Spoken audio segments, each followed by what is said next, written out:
Well, when it was fixed that I would be back on the radio today, no one could have imagined how seismic a day this would turn out to be. It was said that the 23rd of June will forever be remembered, but actually the 24th of June has turned out to be, if anything, an even more momentous day. I called it absolutely right. I said that we would vote to leave.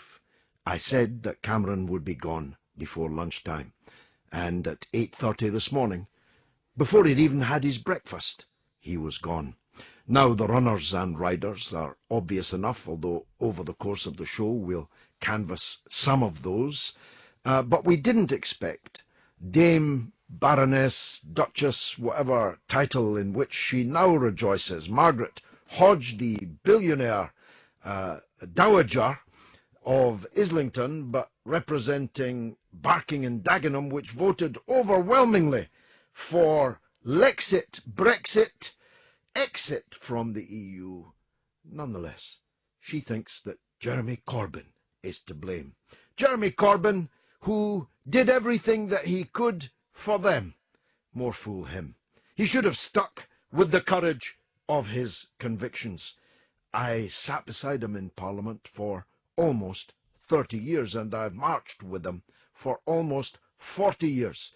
And if you think that Jeremy Corbyn was really pro-EU, you've never heard a hostage reading out a list of their kidnappers' demands. But nonetheless, he did it. He did the duty that they imposed upon him. And according to the polls, 60% of Labour voters followed him. The 40% are very disappointed in Labour. And there's a very real danger that they won't be coming back. And many, who knows how many, of the 60% who did vote Remain only did so because Jeremy Corbyn asked them to. So it seems churlish in the extreme, if you ask me, to now be demanding Jeremy Corbyn's head on a platter. What about the British economy? We were told that the 4 horsemen of the apocalypse would soon be riding over the horizon if Britain voted to leave. War, famine, pestilence, and disease were all going to be visited upon us. We were told that the economy was going to fall over a cliff today, but it hasn't. The pound is down 3%, and the FTSE 100 index is down 2.5%. Well, that's just not even a bad day at the office, because the fundamentals have not changed. And what are those fundamentals? That we are the 5th biggest economy in the world. We have a population of 65 million. We have a name and a reputation in the world. We have a seat on the Security Council of the United Nations forever, unless we ourselves voted to come off it. And we're sitting on hundreds of international fora as big political and economic players. Don't let anyone persuade you that Britain is too small, too poor, or too stupid to be an independent country, which is what we are now back on track to being. For me, this has nothing to do with nationalism. I hate nationalism. That's why I campaigned throughout Scotland in 2014 to stop the breakup of this island of English-speaking people.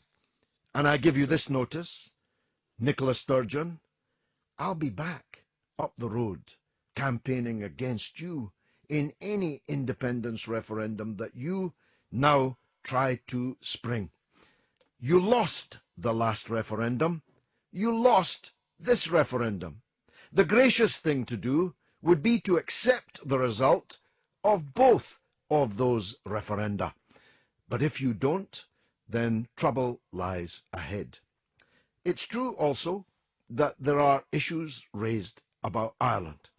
As it's cards on the table time, let me say that I have always supported Irish unity, and I think that now would be a good time to reopen the issue of Irish unity. Indeed, it is axiomatic that it arises from the fact that Britain will shortly have a border with the European Union on the northern and southern Irish borders.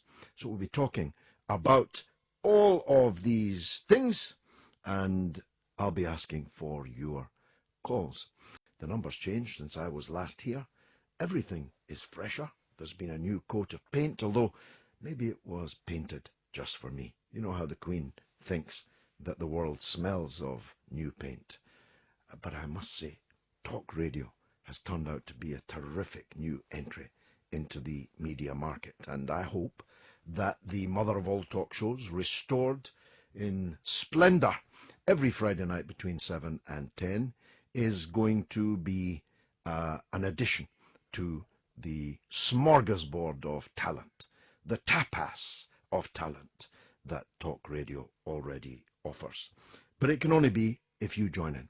That's why I need your calls, your texts, your emails, and even your tweets if this show is going to become again the university of the airwaves that the old mother of all talk shows was.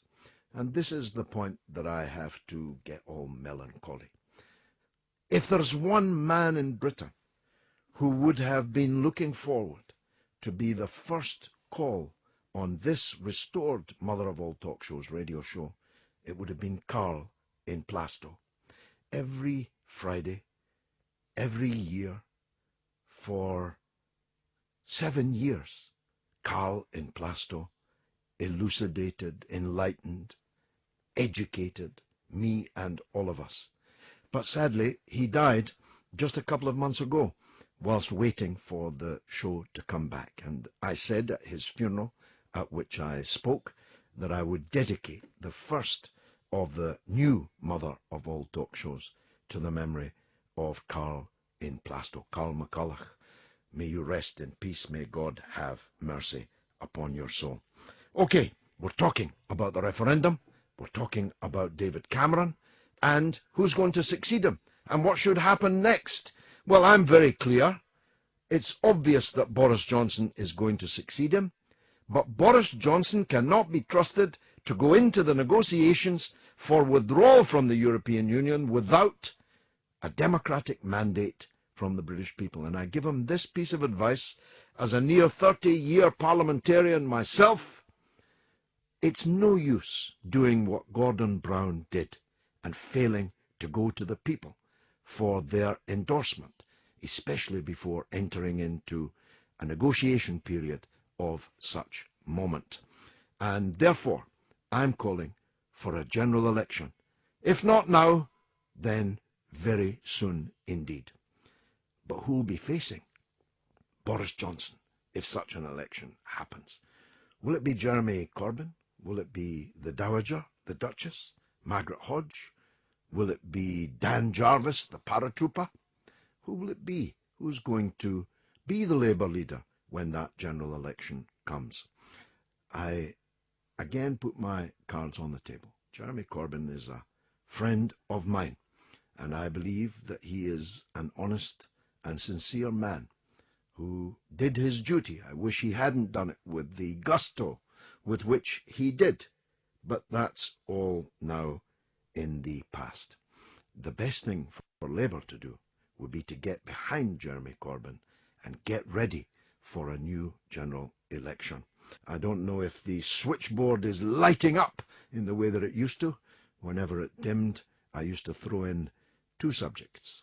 Let me say to my production team, and it's a big team behind the glass, if things are slacking, we'll discuss dangerous dogs, or we'll discuss Margaret Thatcher and her funeral, although in those days her funeral was then yet to come. But these are the two fallback positions, default positions for the mother of all talk shows. But somehow I don't believe that tonight will be in want of your telephone calls. Well, my screen is already lighting up. Here's a text from James Tooney, who is the grandson of the champion of the world, Gene Tooney, and whom I knew briefly a few years back. He was a very great artist, actually. He says, George, Great to hear you. Great day for democracy. Greetings from Sweden. And another, I think, an email. Hello, Mr. Galloway. Welcome back on air. I'm an East Lothian resident. The East Lothian question, not the West. I voted leave in the EU referendum with left internationalist reasons. I voted no in the Scottish referendum. So far, so good. Opposed to nationalism like yourself, but as each council area of Scotland voted remain by a high margin, I can't but feel I must abstain, not vote, in the likely second referendum, to be fair to the clear pro-EU view of the whole of Scotland. Is it not true that even though I voted for it, Scotland has indeed been dragged out of Europe against its will? Sorry, text is so long. Well, actually, nobody's been dragged out of Europe. We've been dragged out of the European Union by a democratic vote in a referendum in which we had record numbers participating. So nobody got dragged out of anything. Nicola Sturgeon wanted to drag Scotland out of Britain without asking the people who live in the rest of Britain. You've just got to roll with these things. And another, finally, on Twitter, George, sad to hear about the death of Karl from Plasto. He'll be sorely missed. It was an education just listening to him. Amen. Now, as I said, the FTSE 100 began the day falling more than 8%, but it then regained most of that and stood 2.5% lower at the close. And the pound, which we were told was going to fall off a cliff, had a modest fall also. That's because there's no need to panic. Keep calm and carry on. At least that's my advice. Let's hear from Jonathan Davis, economist and wealth manager, to see if that's likely to be advice heeded in the city and amongst the speculators and the gnomes of Zurich, as Harold Wilson used to call them. Jonathan, welcome to the show. Thanks, George. Were you surprised by the final figures at the end of the day? Did you think it was going to be worse? I wrote to my clients at about 10:30 this morning, 2 hours after the markets opened, that, for example, the FTSE, which had been 10% down overnight in the futures market, was actually at that point 4% down. In other words, actually 6% up on the lows. So the fact that the markets closed only a little bit down from where they closed yesterday, I wasn't hugely surprised. However, the big picture is, George, it appears to me that the economy and stock markets and etc. peaked probably over a year ago. So the stock market's falling anyway, the pound's falling anyway, and you know what? These people who are complaining that the great British public have voted to leave the EU and we're all going to go to hell in a handcart now, isn't that funny that government bonds that no one talks about have gone through the stratosphere? Yeah. In other words, everyone is prepared to lend money to the UK government because it's a safe bet. So people should get it out of their head that leave creates economic annihilation. On the contrary, the markets look at the global economy, not whether or not we're in a political construct. Amen, amen. I couldn't have put that better myself. Thanks for setting the record straight on that, Jonathan. Now, the truth is, the European Union is the entity that is in serious economic trouble, isn't it? Much more trouble than the British economy is. It is the Eurozone, which is now, or soon will be when we go, more or less all of the European Union, is in very serious trouble. And Greece may well have to again default. And the economies of Southern Europe in particular are by no means out of the wood. Half of the children in Greece are hungry, official. Half of the young people in Spain and Portugal are unemployed, official. And then there's Italy, which, by the way, just elected a strongly anti-EU mayor in Rome just a day or two ago. So it's the EU that's got problems, not us. Yeah, it is amazing that the Remain side said that we're going to use this phrase again, we're going to have global economic annihilation if we leave, and yet, as you just rightly said, Italy, Greece, Spain, Portugal, they are economically toast. It's beyond obvious. And all you have to do, I know how much you love the stock market, you being a communist and all that, but all you have to do is look at the bank share prices in the Eurozone. Take, for example, the biggest bank in Europe, Deutsche Bank, obviously the biggest German bank as well. Its share price is below the lows of 2008 during the biggest banking collapse in history. So the market, and it's not just Deutsche, Credit Suisse, Bank Paribas, Italia, you name it, the banks across the Eurozone, and indeed in the UK, Hong Kong, Shanghai, HSBC, Barclays, and in America, Goldman Sachs, JP Morgan, just look at the banks' share prices. When the banks are doing well in a debt-fueled economy, you can basically say the economy's okay. But when the market has, for the last year and a half, been selling bank shares off like Billio, and particularly the Euro banks, and they are now at the lows of 2008, you know there is a great problem in the system, and I'm telling you and your listeners, there is soon going to be a Lehman's moment. I can't tell you when, and I can't tell you from where, but all I need to do is look at the bank share prices, and I know that the market knows something. I just don't know what it is. And it hasn't just happened overnight since this vote. No, it's been happening for a year and a half. Jonathan, that's fantastic stuff. I hope you'll come back on the mother of all talk shows. You'd be welcome. I'd be delighted. Excellent, my friend. There was indeed a fall in the share price of Barclays and RBS. And just for the record, whilst I look forward to the day when the last bank manager is strangled by the last promissory note, it's not because I'm a communist, because I'm not, in fact, a communist. But Jonathan Davis, who's very far from a communist, an economist and wealth manager, just set the record straight there about the economy. Actually, leaving the European Union will be good for our economy, because we won't be leaving Europe, and we'll still trade with Europe, but we will be rejoining the world. The world is now our oyster, the world on which we turned our back in 1973 when I was a callow youth. I campaigned in the referendum in 1975 under the leadership of the late and great Tony Benn, and we lost. And I campaigned in this referendum, and guess what? We won. So I hope that Mr. Benn up there in heaven is looking down on all of this with a twinkle in his eye. Well, coming up, we've got Vince Cable, the best Chancellor of the Exchequer we never had. It's George Galloway. It's the mother of all talk shows. Get involved in the mother of all talk shows, won't you? I'm talking about the EU referendum, of course.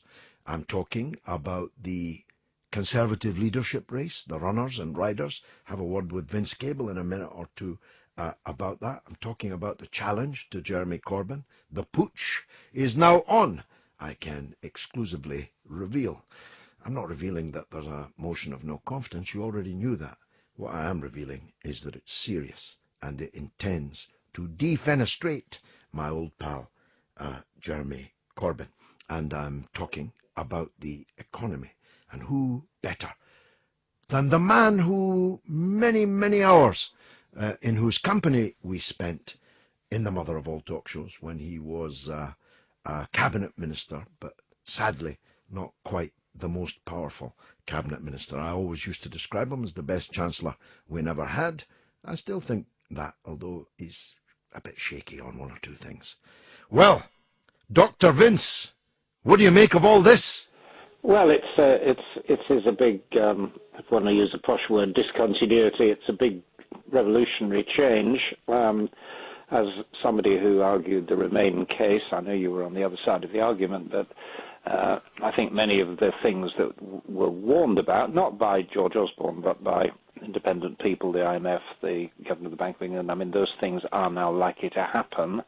You know, the big hit on the economy, the impact on jobs. So on that level, we can see things unfolding. What's less predictable is how we navigate as a country and a new arrangement with the European Union without it becoming a very messy and aggressive divorce. And the politics of this country are very much open for grabs. The upheaval that is potentially going to take place in the Labour Party is a key part in all that.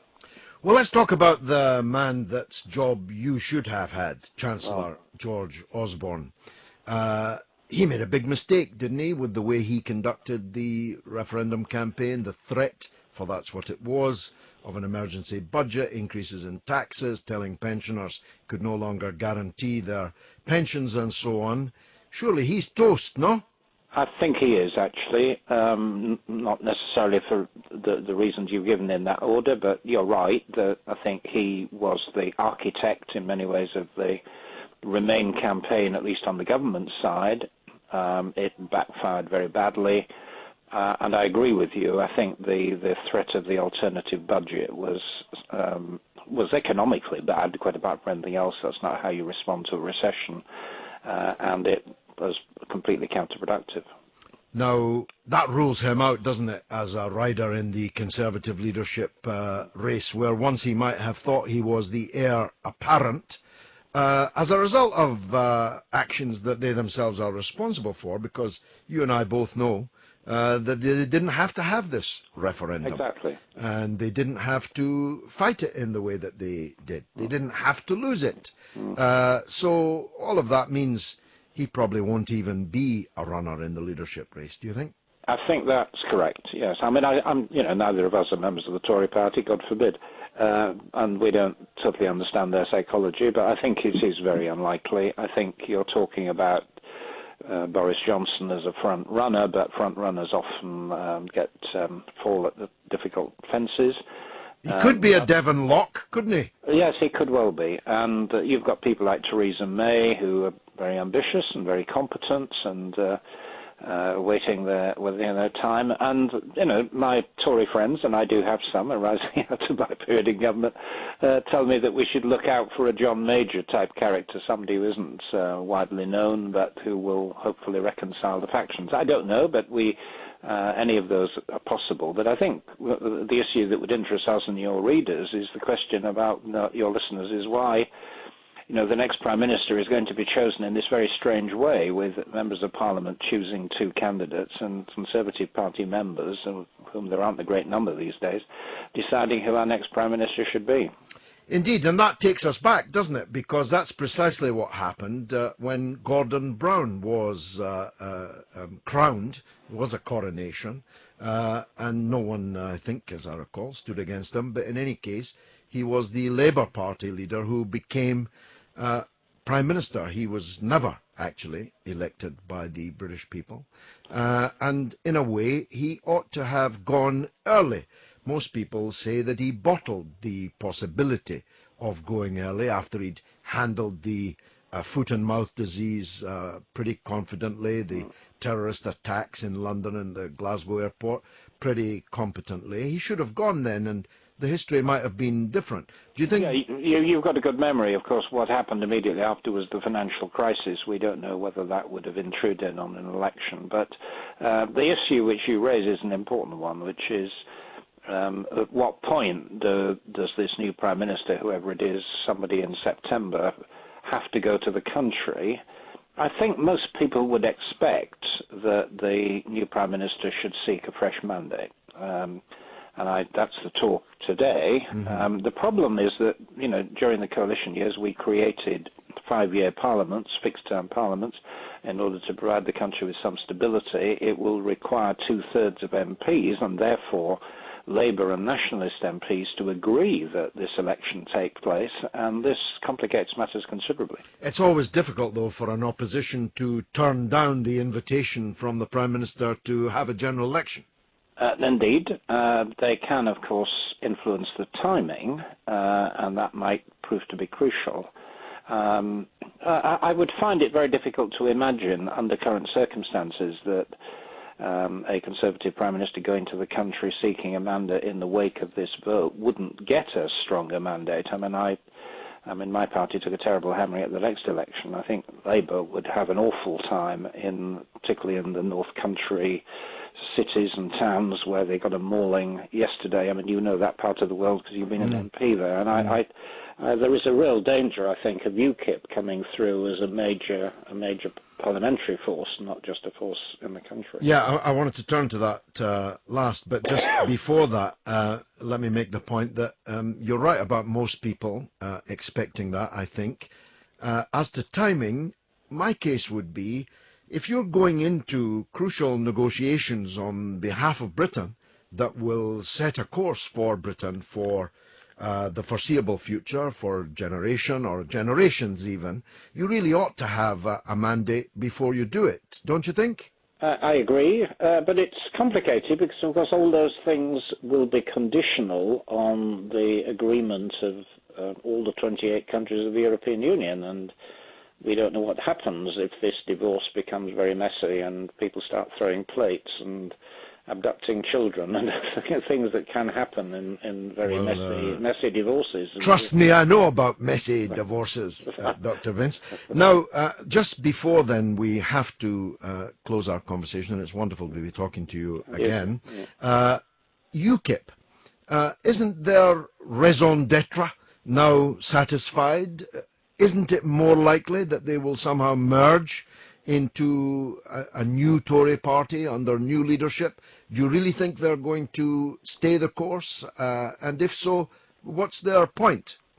Well, that is a very good point, well made. I mean, I think I'm not totally sure that Mr. Farage is just going to disappear into the night, having maybe disappear beside you into the House of Lords, maybe. No, I'm not in the House of Lords. I've made it very clear I don't want to be in the House of Lords. I'm very, very No, I sorry, took a stand on that. But anyway, I think the opposite case would be what happened in relation to the SNP. Of course, their rationale was independence. They've now taken government, and they've gone from strength to strength. And it may be that UKIP, which has now implanted itself in kind of working class areas across the north of England in particular, is going to emerge as a powerful force. I dread the prospect, I have to say. I think the idea of having British politics fought out between two right-wing parties, one nastier than the other, is not a great idea, but that could happen unless people on the progressive side of politics, who at the moment are hopelessly demoralised and disunited, somehow get their act together. They've got the men, they've got the money, and by jingo, if they do, I saw Aaron Banks say yesterday that he spent £6 million in this referendum. Yes.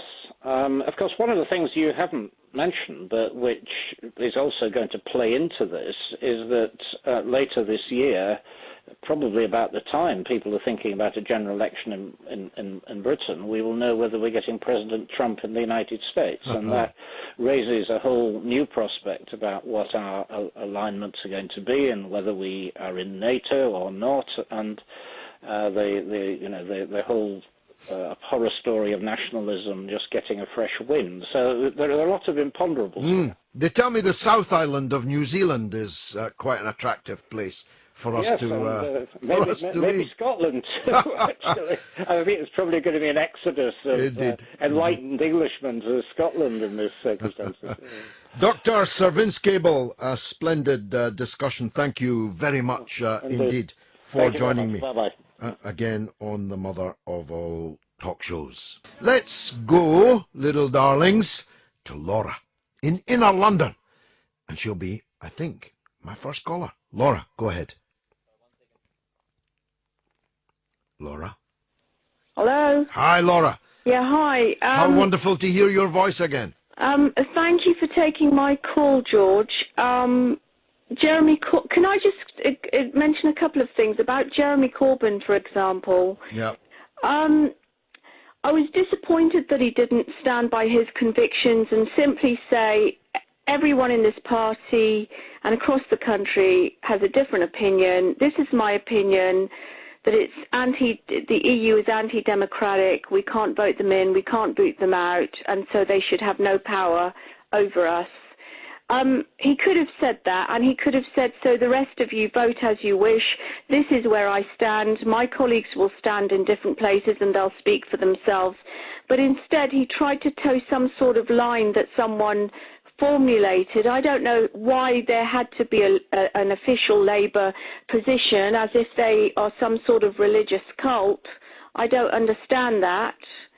Maybe if you could you tell me who made him talk against his own convictions? Look, Laura, that's very, very well encapsulated, and that's exactly what I was arguing should be done. Harold Wilson didn't take any kind of active leadership role in the referendum in 1975. He sensibly said, my colleagues all have different points of view, and let a thousand flowers bloom. Let them persuade you if they can. Great. That's exactly what he should have done. Instead, he went on the road prejudicing, compromising his reputation for honesty and sincerity for the very people who are now stabbing him in the back. Yes, absolutely. And I voted him in.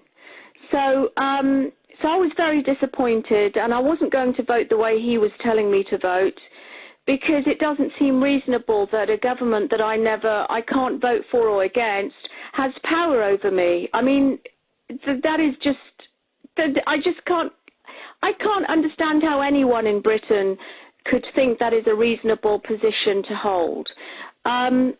Could I just say, in The Guardian some months ago, it was written that Nick Clegg is paid by Goldman Sachs £22,500. Well, why not? Everybody else is working for Goldman Sachs. Yeah. That's where all the politicians go. Yeah. Goldman Sachs, Morgan Stanley, JP Morgan. Yeah.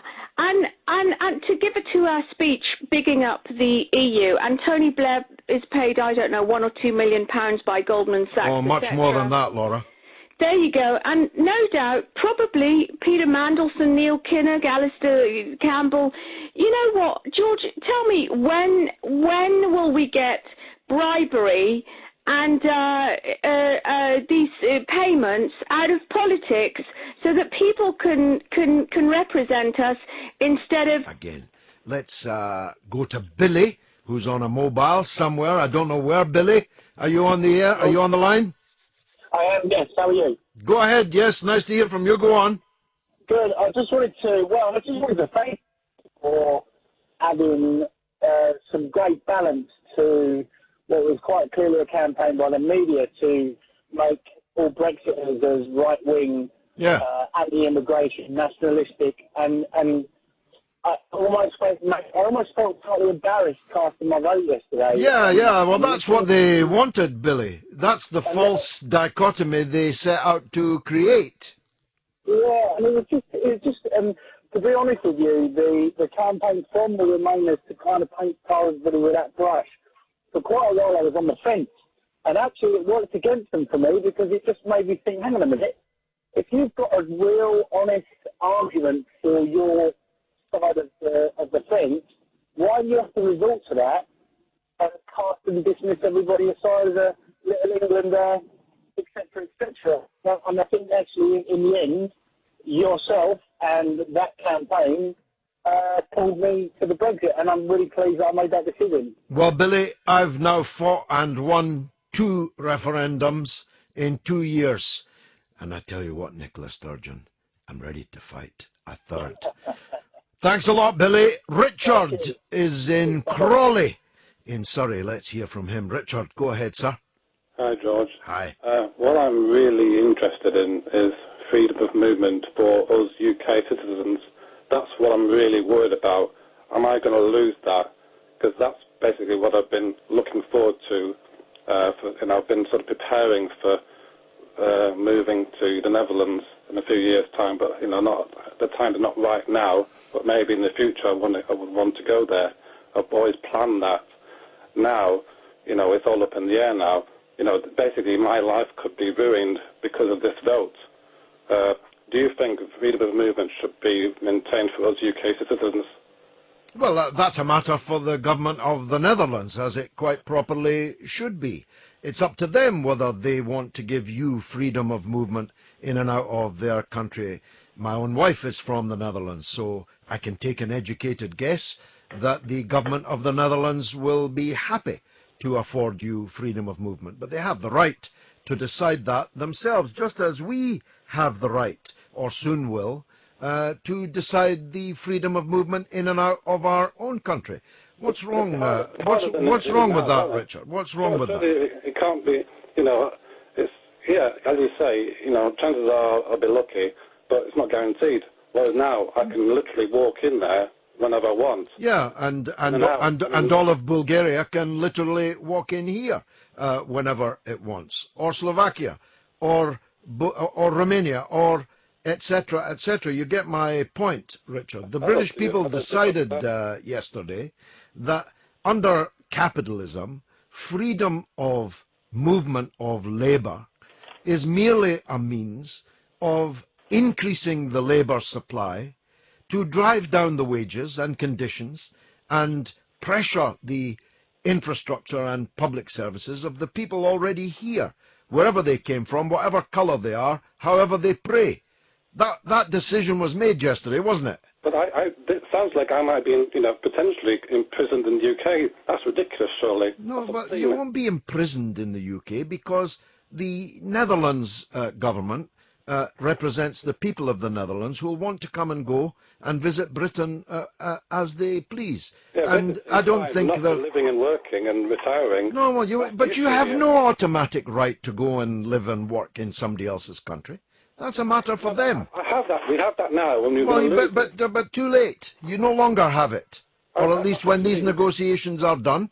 Well, look, you had plenty of time, Richard, to make that case, but it didn't work. Let's hear from Gareth in St. Helens. Gareth, welcome. Hello, George. Yes, my friend. Hello. What an interesting few days it's been. About 2 months. This Harold Wilson said a week's a long time in politics. Crikey, an hour and a half's a long time in politics. It's been... You could not predict the outcome that we've had. It's been so divisive, the whole debate.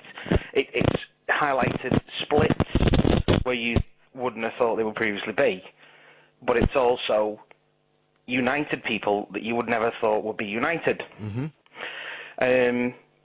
I am more and more of the opinion that the political parties that we've got at the moment are becoming less and less relevant. Yeah. Well, look what happened, Gareth. The people voted against all of the other political parties, with the exception of UKIP, who only got one MP. Yeah. Well, it's a victory over Project Fear. Yeah. Because all we've had in the run-up to the referendum has been Project Fear. The Remain camp have not been promoting what would be good about remaining. They've simply been promoting what's been bad about leaving, or what they perceive as being bad. And that was the same in 75, Gareth. There's a fantastic speech that I've been pushing that the late Peter Shore made at the Oxford Union on the eve of the referendum in 1975, when we'd only been in 2 years. And he made the point then that they can no longer offer you a great future if you stay in the common market, because you already know that's not happening. So all they can do is terrify you with how bad things will be if you come out. Yep. Well, Lord Lawson, I believe it was, made a very interesting statement, and he said the alternative to being in the EU is not being in the EU. Most of the world is not in the EU. Yeah, most of the G8, most of the G20, better. Most of the world, most of the BRICS economies are the rising powers in the world. They're not in the EU. And by the way, Gareth, if you held a referendum across the European Union tomorrow on whether or not people wanted to join the EU, it would be overwhelmingly rejected.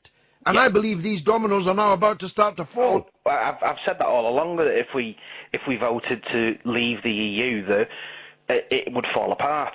We were the second biggest contributor after Germany.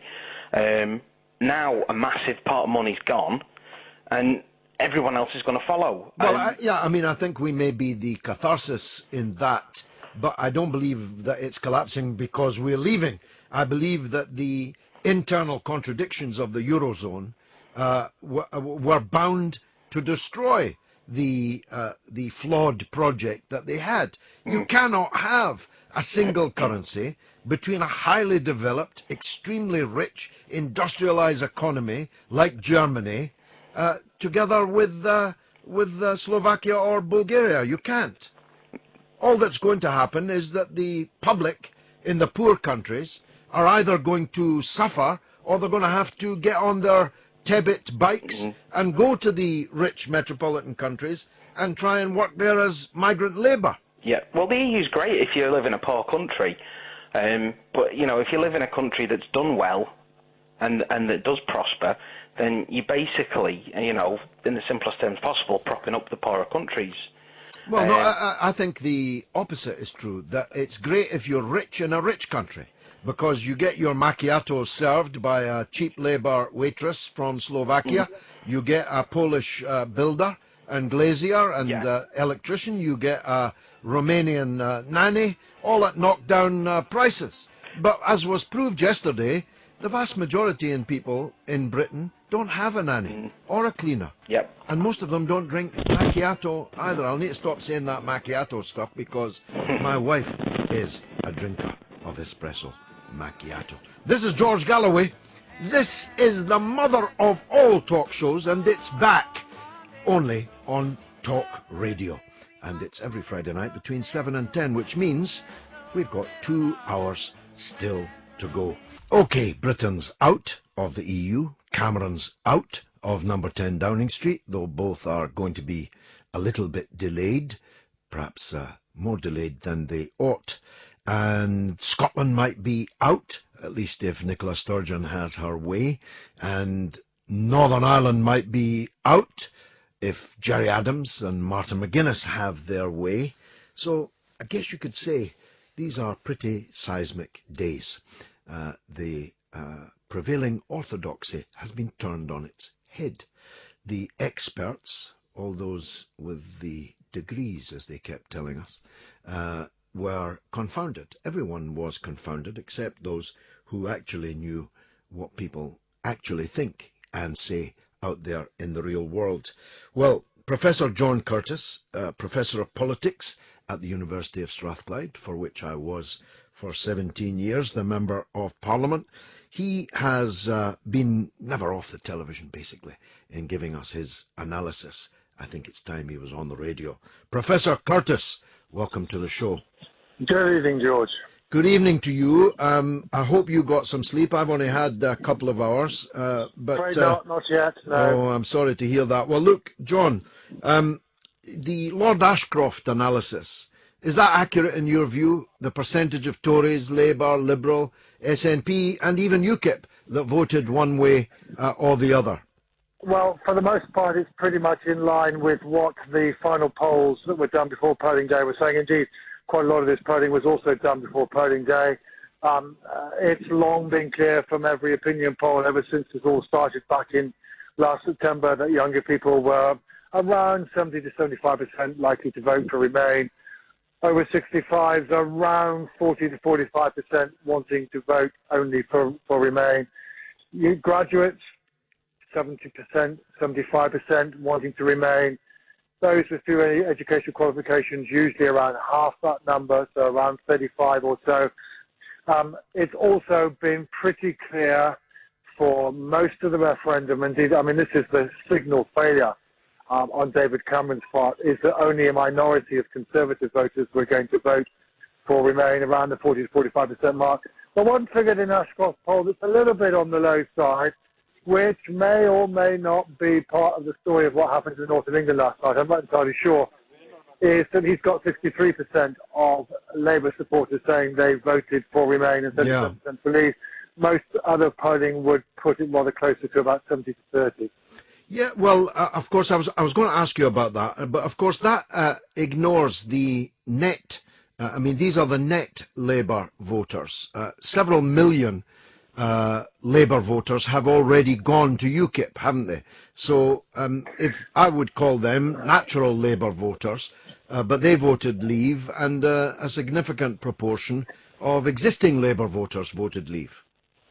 Yes, I mean, I'm defining, in this case, a Labour supporter, somebody who voted for Labour back in 2015, and you're right that some of the people who voted for Labour in the past voted for UKIP in 2015 and were therefore no longer fall within my ambit. But I think the truth is, George, that the only party that was able to get more or less all of its supporters into the side of the referendum that they were backing was UKIP. Yeah. The SNP, it was only about 2-1. Labour, only around 2-1. The Conservative Party didn't even manage to get a majority in favour, and even the Liberal Democrats struggled. But I suppose what I have found a little odd in the course of the last 2 hours is that, sure, the Labour Party didn't do that well. Sorry, not the Labour Party. The Remain campaign did particularly badly in the north of England.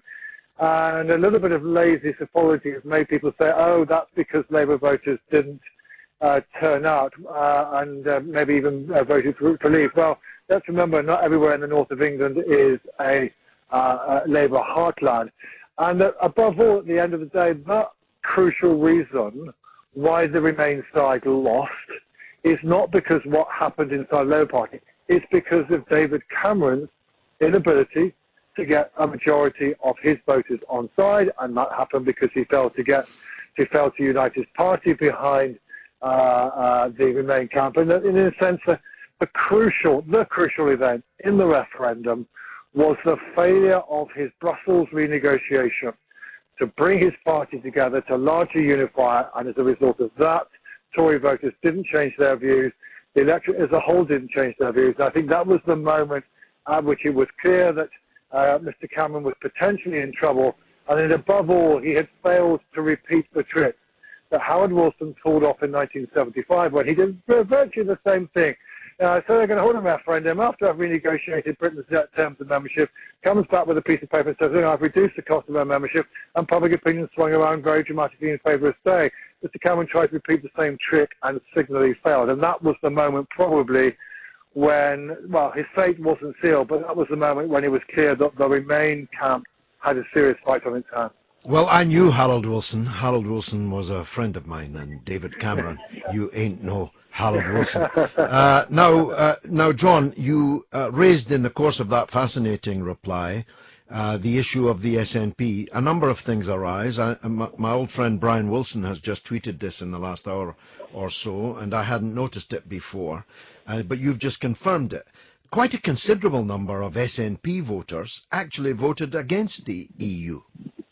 Sure, yes, it's about 2-1, and it's always been the case that there's been a minority both inside the SNP membership and also amongst SNP voters who want independence outside the European Union. That's been clear on Scottish Social Attitudes, which I help run every year. Sure, but I mean, on the other hand, George, we should remember the contrast between the Scotland of last night and the Scotland of June 1975. In June 1975, Scotland only voted by about 58 to 42 in favour, much less than the UK as a whole. The Western Isles and the Shetland Isles actually voted against. Why? Well, at least in part because this was again another period when the SNP was riding high. But on that occasion, the SNP were campaigning for the UK to get out of the European Union. Yeah. It's perhaps now a little bit forgotten history, but that it's only since around 1990 or so that the SNP has been a pro-European party. But I think the truth is that having the SNP's change of stance together with its current popularity is still the principal explanation as to why Scotland is so much more pro-Remain than any other part of the UK, because, whereas in England, a lot of the argument was, why is Brussels allowed to tell us what to do? The European Union is regarded as an infringement on the sovereignty of England or of Britain for many of those south of the border. In Scotland, however, because of the way in which the SNP have defined the independence vision that they have as independence in Europe, therefore Europe voting to stay inside the European Union is actually an assertion of a particular nationalist route that is thought would help to maximise Scotland's ability to become an independent country. So rather than contravening Scotland's sovereignty, it's seen as a way of advancing it. So I think it's a very different argument. Now, that said, sure, the SNP didn't take everybody with them. But hey, guys, even if the SNP only take 2/3 of their voters with them, given that they constitute around half of all the voters in Scotland, that is clearly a very substantial boost to the Remain campaign and is enough to explain why Scotland ends up voting about 62% in favour. No doubt about any of that, but I'm thinking ahead now to the referendum. Just talk us through the right. I mean, she spoke today as if it were in her gift to have a referendum. That's not true, is it? No, I think there are three crucial stages to this process. The first, of course, is just simply public opinion. Now, I mean, I have no doubt that many a nationalist supporter, quite understandably, feels affronted at what happened on Thursday and that the possibility that Scotland, a proud nation, should be taken out of the European Union against the democratic will that's expressed. And if you are a nationalist and believe in Scottish independence, that is clearly wrong, that Scotland should be taken out of the European Union as a result of English votes. However, of course, what we need to bear in mind is that for public opinion to shift in Scotland, it's not, what matters is not how many nationalists are affronted, but how many unionists are persuaded to rethink their position. Yep. And it's less clear as to how much that will happen. Now, at the moment, we still seem to have a small majority of people in Scotland who want to remain inside the Union. We've had some polling done in advance of last Thursday in which people have been asked, hypothetically, what do you think you would do if the UK votes to leave and Scotland votes to remain? And about 4 to 5% of people switch from pro-UK to pro-independence. And that's actually enough probably to take us to a narrow majority for independence. But it's only a narrow majority. Yeah. It doesn't take you to the 60% that Nicola Sturgeon says that she wants. So I think one of the things that's going to happen now, Siobhan, is we're going to get all of a sudden we're going to get a lot more public opinion polling in Scotland as people try to find out whether or not those hypothetical answers are actually a good guide to how public opinion develops.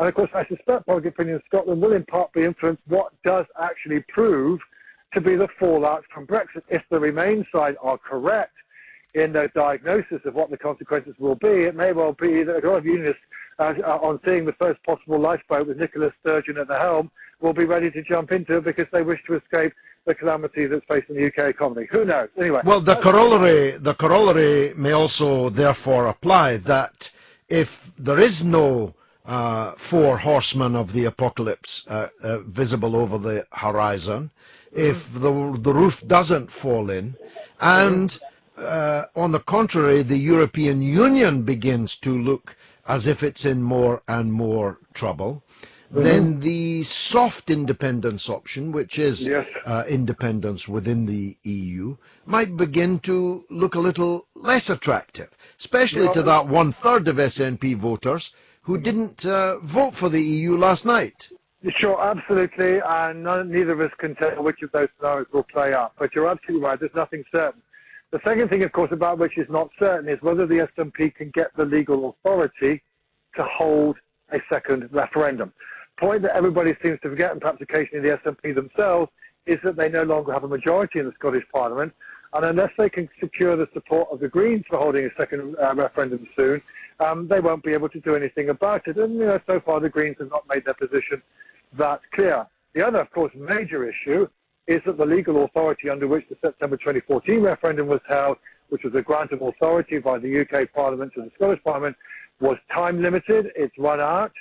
And I don't think it's terribly likely that the UK Parliament is going to do it again. So we'll get back into the whole argument as to whether or not it is possible for the Scottish Parliament to word a referendum about independence that will not be ruled by the courts as being beyond its powers and ability to do so. And there was a long argument about that in advance of 2014. But then I think, George, we come to the really, really fascinating question. And here, for purposes of argument, I'm assuming that the European Union doesn't go into existential crisis as a result of what happened on Thursday.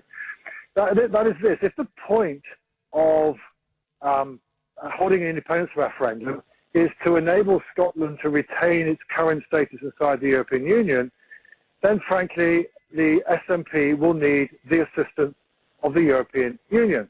And that Nicola Sturgeon will need to ring up Donald Tusk or wherever and say, look, if I do this, are we in or are we out?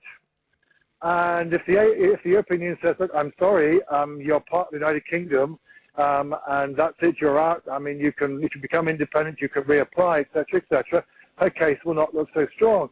Conversely, if the European Union were to say to itself, well, actually, it might be in our interest to hang on to Scotland, even if we're going to lose England and Wales, it could decide to say, aha, some of the UK wishes to leave the European Union, but some of it wishes to stay. And the complete reversal in the kind of academic argument and the legal argument around the 2014 referendum, the European Union could say, well, okay, fine.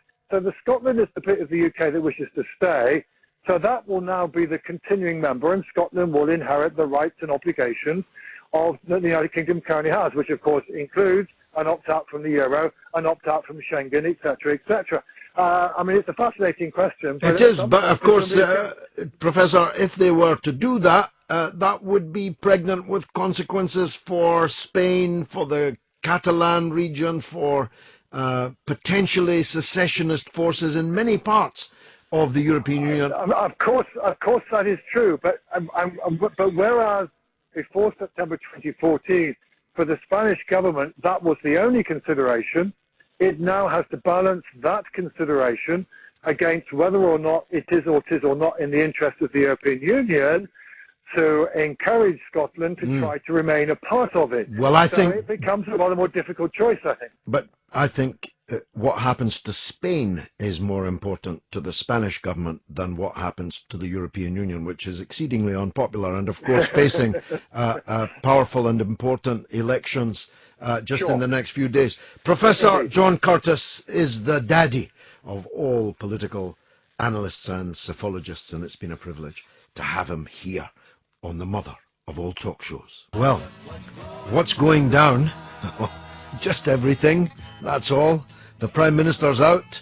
Britain are out of the European Union. Scotland's threatening to be out of the United Kingdom, as is the 40% or more minority in the north of Ireland. So I guess you could say that everything is changing.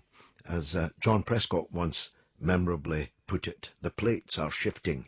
Tectonic plates, although he thought they were China plates. Now, the other big issue that has emerged in the last couple of hours is that Jeremy Corbyn now faces a vote of no confidence in the Parliamentary Labour Party. He's just said on Channel 4 News that were such a motion to be passed, he would not accept it, and of course it could not then be implemented. But we might be into the schema of Joe Haynes, Harold Wilson's former press secretary, former Mirror Group grandee.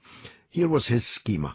The Parliamentary Labour Party passes a motion of no confidence and then elects its own leader. And that leader then applies to the Speaker to be recognised as the leader of the opposition. And, of course, the holder of the purse strings of the short money, several millions of pounds of short money, and he then, or she, begins to take the place at the dispatch box at Prime Minister's questions. And Jeremy Corbyn then remains the leader of the Labour Party, but not the leader of the Parliamentary Labour Party, and not the man who is the leader of the opposition. Well, all of these are very, very big subjects, very, very big conundrums for anybody on the left. And my next guest is one of those, Salman Shaheen, who is a spokesperson for Left Unity, a left-wing political think tank, it says here. I think it's probably rather more than a think tank, but I'm hoping Salman is on the line now. Salman, are you there? I am indeed. I should just correct you there. I used to be Principal Speaker of Left Unity. I actually stepped down when Jeremy Corbyn was elected leader, and I'm now a member of Labour. But I can, of course, still speak to the disaster that's going on in Labour Party at the moment. Yes, indeed, you're even better qualified than we thought then, because you are one of the people in a party whose leader is about to face a no-confidence motion tabled by a dowager, a multi-millionaire, if not a billionaire, actually. I think she's the wife of a billionaire, at least.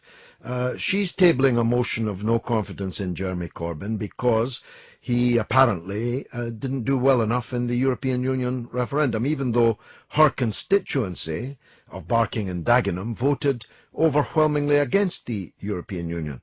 Irony or not? Well, it's just such a ridiculous thing that the Labour Party, members of the Parliamentary Labour Party, are going after Jeremy Corbyn now. This is a time of crisis for the Conservative Party. They've been in all-out civil war. There could well be an election called now that Cameron has resigned. Is it at all sensible to be stabbing Corbyn in the back? No. The EU referendum is an excuse for the right of the Labour Party to be going after Corbyn now. They've been looking for this excuse for a long time, ever since he won the leadership, and now they found it. I've met Margaret Hodge. She is a very passionate fighter against tax avoidance and evasion. If only she was training her guns on the Conservative Party with the same zeal, maybe Labour might have a chance to win the next election. Well, that's not how it works, of course. These people have been dedicated from the day and hour of Jeremy Corbyn's election as leader of the Labour Party to finding a way to get him out. Now, when I first heard this story, Salman, earlier this afternoon, about the motion of no confidence, I didn't think it was serious. And if it had been serious, they wouldn't have put the Duchess of Islington up to table it. But I have checked just before coming on air with someone who should know, and it is serious, and they do intend to go for it now. So we must assume that they think that they have a majority, maybe a big one, inside the Parliamentary Labour Party to pass a motion of no confidence. Do you think they'll have the bottle to go the whole hog and actually overthrow Corbyn as leader of the opposition, leaving him just as the leader of the Labour Party in the country? Well, I mean, I listened to the scheme that you were discussing there. It sounds terribly undemocratic. Jeremy Corbyn has a fantastic mandate from members of the Labour Party, many of whom have come into Labour because, and obviously we've been discussing all day the disenfranchisement of working class people around the country, which has led to this outpouring of discontent in this referendum. Jeremy Corbyn has fired up many of these people who Labour has abandoned for so many years, and to pull these machinations behind Jeremy Corbyn's back would, I'm sure, not go down very well with party members at all, but they may well have the gall to do it. Well, they don't care about party members, of course, and as for those who've come in, they would rather you all went out again. So don't place any hopes in them being, if you like, put off this schema because you and people like you won't like it, because they actually want you all to go. Indeed. I think Alan Johnson said something very similar soon after Jeremy Corbyn was elected. I have very little faith in the Blairites and the Labour Party. There's a struggle going on in the Labour Party. You've been party to these struggles yourself, of course. And now I think it is the task is upon us, the left in the Labour Party, to rally around Jeremy Corbyn and defend him. We may not win. We're up against tremendous odds. The people who feel that they are entitled to lead the Labour Party, the very same people who have betrayed everything that the Labour Party stood for so many years, and they will throw everything at it. Well, this is the summer of our discontent. Salman Shaheen, thank you very much indeed. My apologies for mistitling you. You're now a Labour member, but your contribution was important. In any case, I'm George Galloway. This is the mother of all talk shows. I'm here every Friday night between 7 and 10, which means there's still 90 minutes left to play. Greetings, Earthlings. We come in peace. We wish to communicate with your leader. I'm Howard Hughes. Join me this Sunday night from 10 for a trip into the outer limits. Untwist the lid on Talk Radio's specimen jar of the psychic, the supernatural, and the simply unexplained. The Unexplained with Howard Hughes. Sunday night from 10, Earth Time on Talk Radio. Introducing Mr. Jake Yapp's Comedic Sunday Breakfast Emporium. Sunday mornings from 8 on Talk Radio. Featuring Mr. Jake Yapp's famous clown stilts 10 feet high. In each town at 8 o'clock on Sunday morning will be remembered for many a long day as a... No, it's what we call a fixer-upper. Whether you're looking to own, rent, primp or pimp a pad, make sure you listen to Home Rule with Martin Roberts. He's the property professor who's slapping on his bricks and more.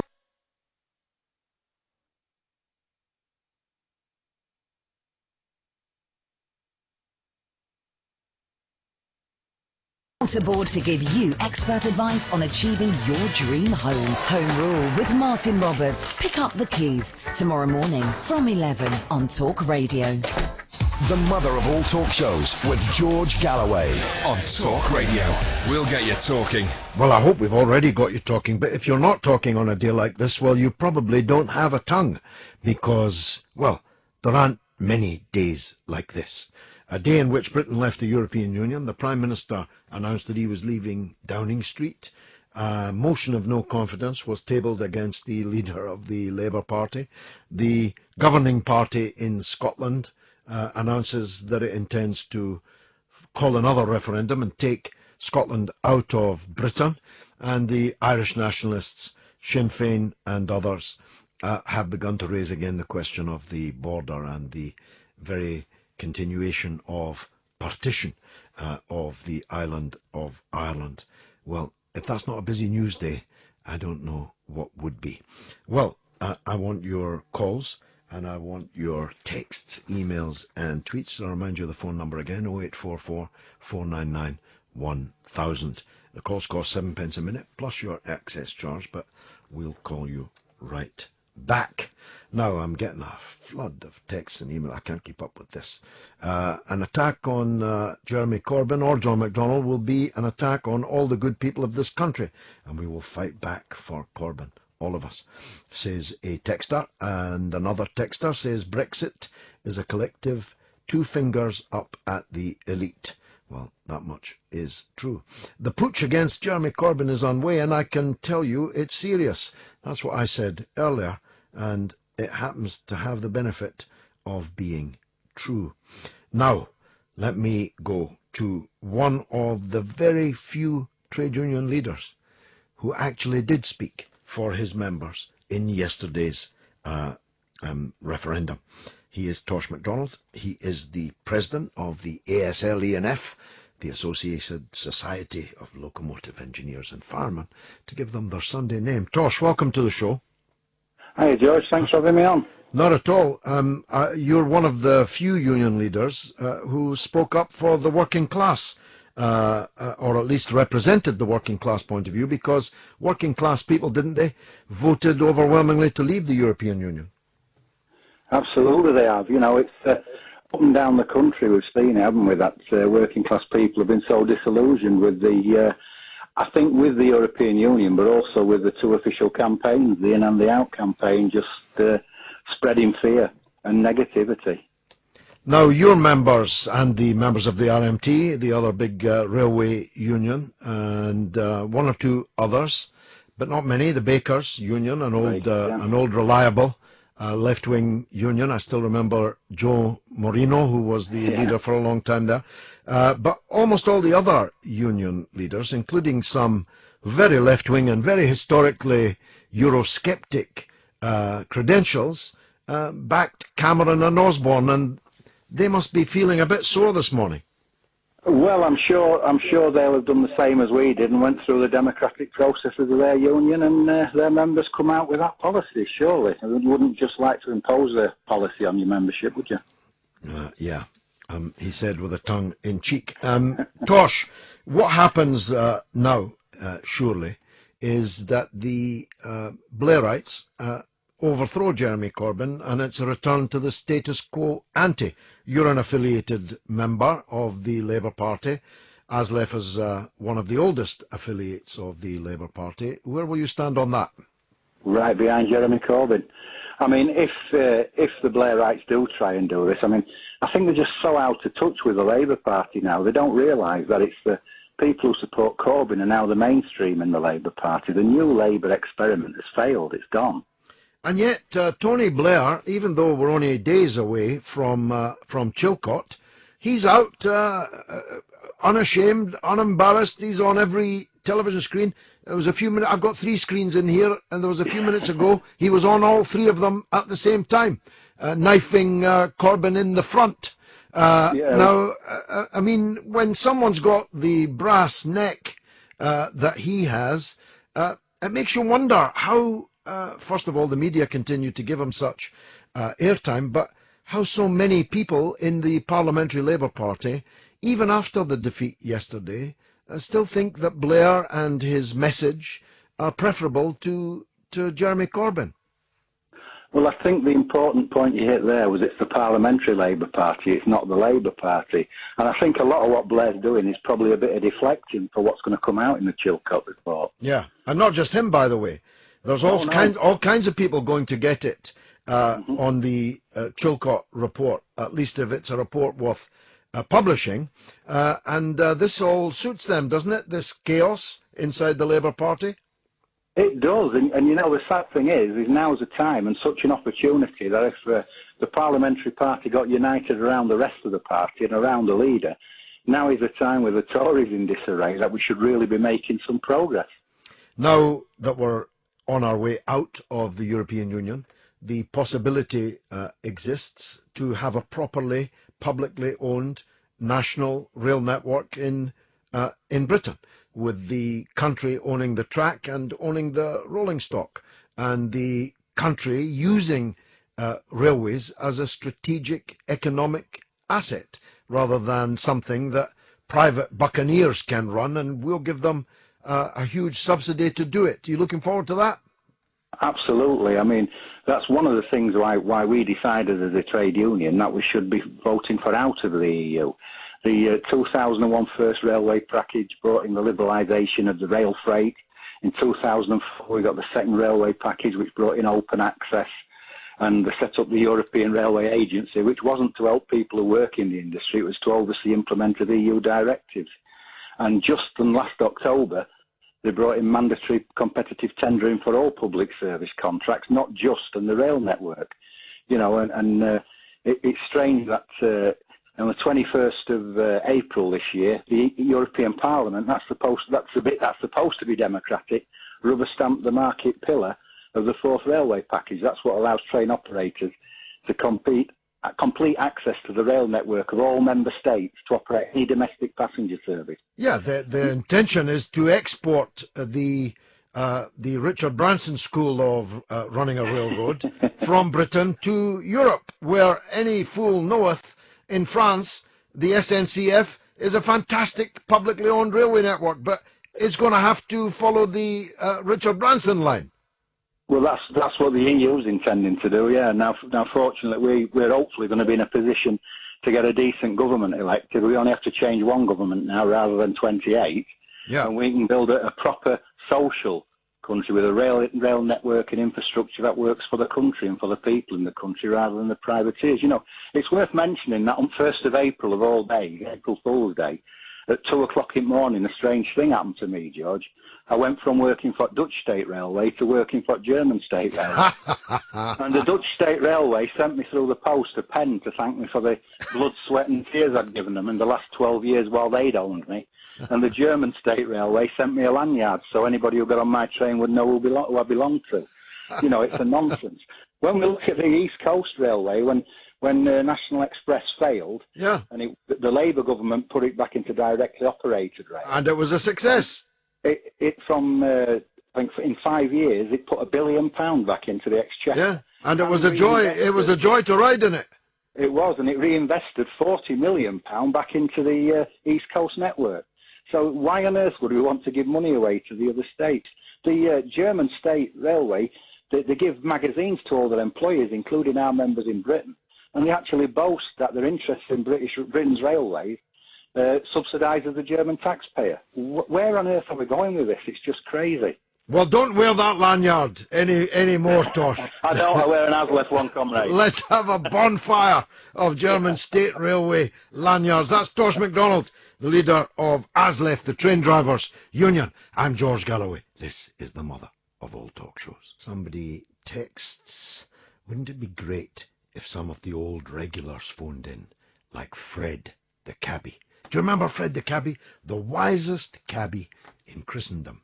If he's out there, then please, Fred, call us. Many people have, and I apologise to them. I've kept them waiting for so long. There's so much to talk about. Let's hear from Callum on a mobile somewhere. Callum, go ahead. Hello. Hi. George, how are we doing? By the grace of God, I'm good. And you? Just like to say I'm a massive fan of yourself. Thank you, Callum. No problem. I would just like to ask your views on Martin McGuinness after the referendum to leave Europe. What your views on is him saying that this is going to end up with a united Ireland? Well, I hope so. I hope so. And Nicola Sturgeon's views on hopefully there being another referendum for Scottish independence. Just like to see your views on that. Well, these are, of course, contradictory things. The key is in the word united. I believe in a united Ireland and a united Britain. And I do believe that the case for a united Ireland just got stronger because of the result yesterday. I agree with Professor Curtis that actually there is no legal authority for Nicola Sturgeon to call a new Scottish referendum. Mm-hmm. If perchance she does, it would be unofficial, and that would place us in quite turbulent times. I'm not sure the majority of Scottish people are up for that. There's not an appetite for an actual revolution in Scotland, I don't think. But if it turns out that there is a referendum, well, I'll do what I did last time and argue for the unity of the working class in this small island of English-speaking people. Where do you stand yourself, Callum? No, bro. I'm not actually got a view on it at all. I actually don't view myself. I don't vote myself, actually. Okay. So I don't actually have a vote on it. But from my social circle and people that are surrounding me, most people agree with your political views. Excellent. Well, I'm glad to hear it. Are you in Scotland?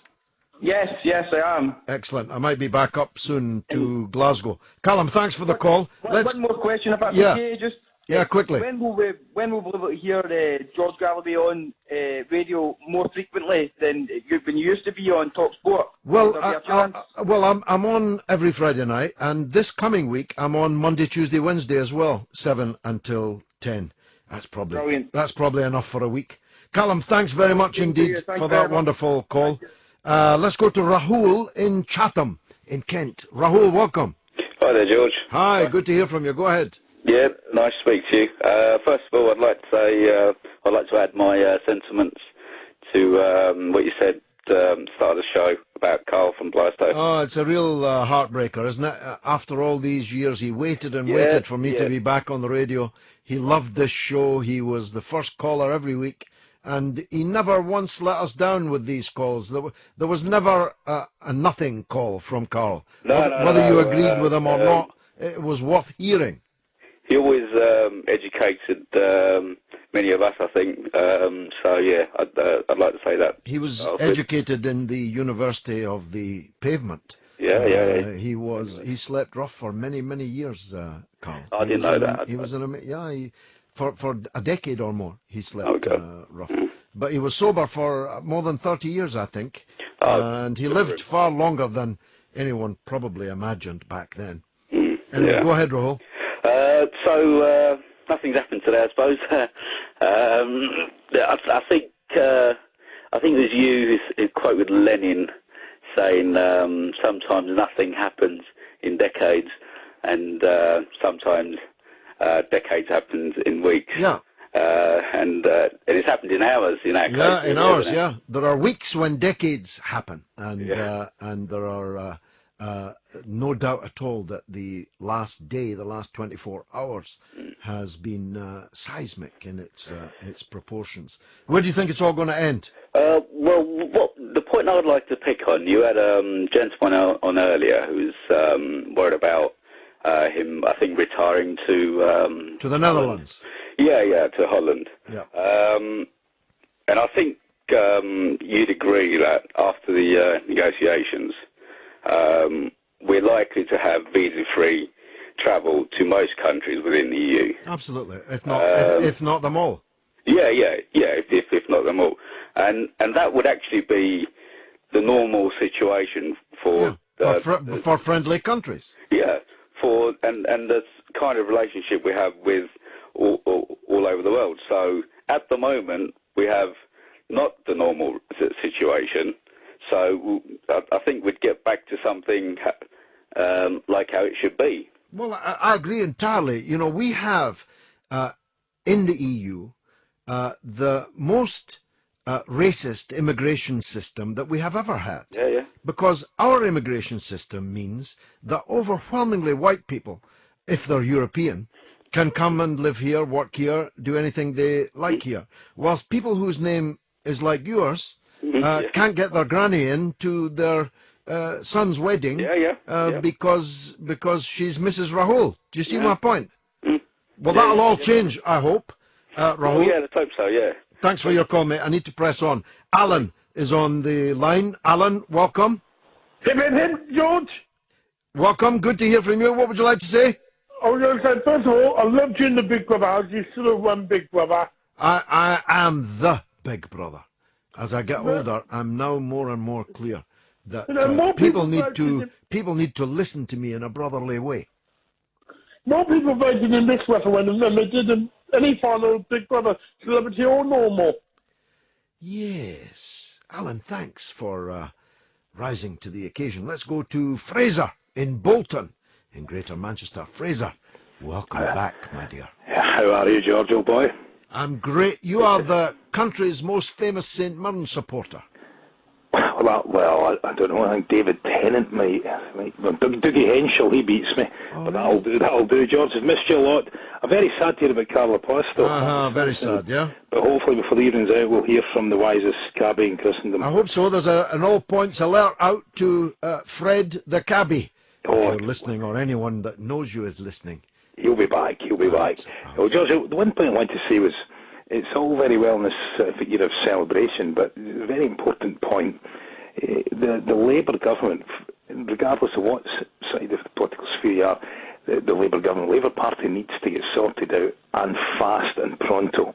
Because with all the potential spare cash and all the promises, and we've already seen some beginning to get revoked. Hello, Nigel.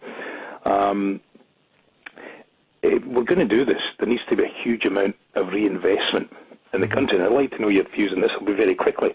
Reinvestment, basically building of homes to solve a housing crisis, hospitals, schools, and my big bugbear is we need to do state-sponsored reinvention of the shipbuilding industry. Yes, I agree with that. Because it factually employs indirectly more people than any other industry on earth, and we're no longer shackled to the EU to miss out on contracts. And we've got the infrastructure. And we're an island, for goodness sake. We're an island with shipbuilding capability and potential. We built the greatest ships that ever sailed. We built on the Clyde. We built the Queen Mary, the Queen Elizabeth. We launched ships of steel when the Americans were still cowboys riding the range. Fraser, I've lost globally, you know, there's going to be a global market. There's a huge demand for boats, shipping boats. Yeah. We're steel, everything that goes with it. And we need to have a left-wing place in power to stop all the money that's going to be not going to EU, getting split up and divvied amongst the uber-rich. And that's my big fear. No, well, and there's every reason to fear it. Fraser, thanks. Great to hear your voice again. Let's go to Jonathan. Jonathan's on the line. Let's hear from him. Jonathan, welcome. Hi there, George. It's good to have you back. Thank you. My question is what's your thoughts with the referendum result on what's going to happen with workers' rights? as I know you're a champion of them, and the EU do help in keeping workers' rights, and with the Tories in, I just worry that they're going to be taking it away even further. What are your thoughts on that? No, I don't accept it at all. First of all, almost all the rights that workers have, we had before we joined the European Union, and they were won in the workplace by strong trade unions and by Labour in government, in town halls and in Westminster. The so-called rights, that the much vaunted rights that the European Union gave us, are more honoured in the breach, like, say, for example, the Working Time Directive. Anybody listening to this who's a low-paid worker knows that the first thing that happens when you go for a low-paid job is that the employer requires you to tick the box opting out of the Working Time Directive. In Britain, in 1975, the time of the last referendum, we had 13 million trade unionists in the TUC. We were a power in the land. No one could do anything without consulting us. We had equal pay for women, introduced by Barbara Castle, the greatest woman Prime Minister we never had. We had legalised gay rights. We had the Clean Air Act. We had ended censorship. In fact, in the late 1960s, Britain was really something in the world. The idea that we are some kind of primitive people, painting our faces blue and living in the forest, requiring a Roman Empire to come in the form of the European Union to give us rights, is the opposite of the truth. The European Union is a neoliberal banker's ramp. That's why the bankers spent so much money to try and keep us in. I'm going to squeeze John and Motherwell in. John, welcome. Hi George, how you doing? I'm great. George, I'm a man from Motherwell myself, and you know, today I was an SNP voter. I voted for Scottish independence. I also voted for the SNP. But today has been a big eye-opener for me, because the whole argument for Scottish independence has gone out the window for me for Nicola Sturgeon and her arguments that she's put up to remain part of the European Union. For me, do you want independence for Scotland, or do you just want independence from England? Well, and that's that, it. for me, is a concern. And no, it's a very well expressed concern. And of course, let me put it into other words. Nicola Sturgeon wants out of a democratically elected union, but to remain in a union where there's no democracy of any kind at all. Couldn't agree more with you, George. Couldn't agree more with you. John, thanks for that. It's great to hear from Motherwell, North Lanarkshire. I'll be up there shortly. As I said earlier, this is George Galloway.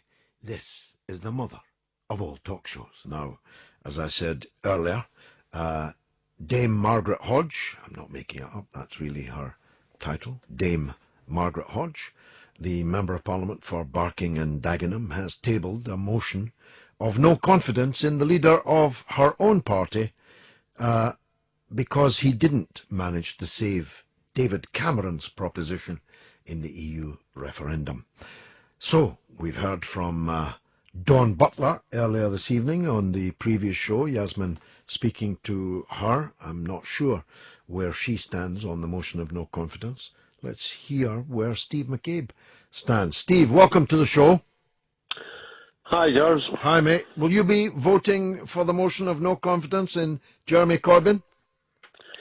You know, I don't know. I haven't actually made up my mind yet. I only picked this up earlier today, but, you know, Jeremy himself, I think, said during the hustings that he thought the leaders should be up for re-election every year or 2 years, so I wouldn't imagine he'd be too fussed about it. Of course, he meant up for re-election by the members of the Labour Party, not by a couple of hundred MPs. Yeah, but isn't this a process? If there was a motion of no confidence, wouldn't that just trigger an election? So it's just a mechanism for getting there, isn't it? No, that's a fair point. However, many people will wonder that if we might well be in for an early general election, whether this is the right time to do that. Yeah, and as I say, I'm not sure myself whether it is the right time. I mean, I suppose the question that, look, this is my view. I think everybody should be doing a bit of soul searching after what happened last night. Yeah. And I suspect that Jeremy must be asking the question, how come we did so poorly in turning out the Labour vote for what was apparently the Labour position. Well, yeah, I mean, you're right. So let's search our own souls. Isn't it the case, certainly in Birmingham it was, that the majority of working class people, through their own lived experience, not because they're racists, but because they concluded that through their own lived experience, the EU wasn't working for them. Isn't that right? Well, I mean, I don't know. As you know, the Birmingham result was dead close. It was less than 4,000 determined the overall result. I mean, we won the Remain vote in my constituency by more than 3,000. So I guess that works out that if every other constituency had managed to get an extra 200 people to vote Remain, the result would have been different. So I don't know that we can make absolute conclusions like that. I mean, I think what it shows is that the Labour Remain case that was argued wasn't persuasive enough to get enough folk to back it. Wasn't that inherently the case? Because working class people have now 40 years of lived experience of the EU, and they don't think that it has delivered for them and that it actually threatens their way of life and their standard of living. Well, I personally thought that kind of slogan, take back control, was really quite seductive and quite persuasive, and people were, repeating it to me on the doorstep, so it obviously had an impact. But I personally think it's probably a bit of an illusion. I'm not sure that we're taking back any great control. I think it might be the case that we're giving control to another group of people. So, I'm a bit more sceptical about that. In terms of jobs, well, we have to wait and see, but I've got the Cadbury factory in my constituency. If they can't sell their chocolate and their confectionery in Europe, that's not going to do much to protect jobs in my patch. No, but of course they will be able to sell their confectionery because the countries to whom they're selling will want to be selling their products to us. Yes, but as you know, I mean, confectionery is a very good example of where you would have to comply with EU regulations. So presumably what that means is we'll be selling our chocolate and our confectionery subject to EU regulations, but EU regulations over which we will now have no say and no control. The very opposite of the argument that was made for getting us out in the first place. Well, of course, the EU member countries, assuming the EU continues, and that's not a done deal yet. The EU countries will be able to decide what proportion of sugar and milk and whatever else goes into your chocolate. That's fair enough. That's their right as the customer, and your manufacturer will just have to comply with that, no? No, absolutely. But I mean, I thought the whole essence of leaving was that we were taking back control and getting rid of all these EU regulations and directives. It's just pure. Isn't that what Brexit has spent the last 6 weeks arguing? No, really, because it's a commercial thing, isn't it? If you're selling to a customer, the customer's always right. Right, well, I'll take your word for that.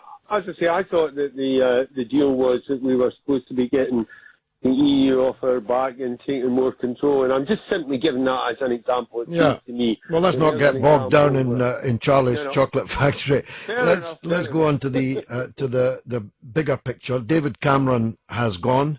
Seems to me that George Osborne is toast. All change at Westminster. Who are the runner and riders in your opinion, and who's likely to get the gig? Well, I'll be very surprised if Boris doesn't get it. I mean, I think the whole thing has been about him positioning himself, so I think the Tory party must move further to the right, and I think he must get it. Obviously, there must be an outside chance that Theresa May's in there, but I don't think she's got much chance now. No. So my assumption is it's worthy but dull, wouldn't you say? She's worthy but dull. Well, she's a great survivor for a Home Secretary, but I mean, I just assume that this has been teed up for Boris. I think Boris will win, and I suspect will be your point right at the beginning that we'll be in a general election by March or April. Yeah, because he's not going to make the mistake Gordon Brown made of not seeking a mandate.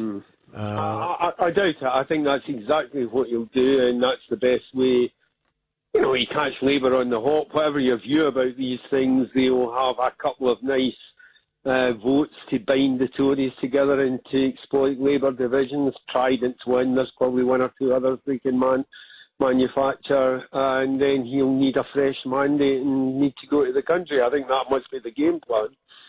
Stephen, great to hear your voice again, mate. Thanks very much indeed for joining us on the mother of all talk shows. That was Steve McCabe, Labour Member of Parliament. He's not made up his mind whether he's going to support the motion of no confidence in Jeremy Corbyn. He acknowledges that it's part of a process and that if such a motion were passed, that it would trigger an all-out re-election campaign, not in the country, but inside the Labour Party. So Jeremy Corbyn would have to fight all over again to become the elected leader of the Labour Party. Not many pundits would doubt that he would be re-elected, presumably with an even bigger majority. So you've got to ask yourself, what would be the point of that? Here's what I think.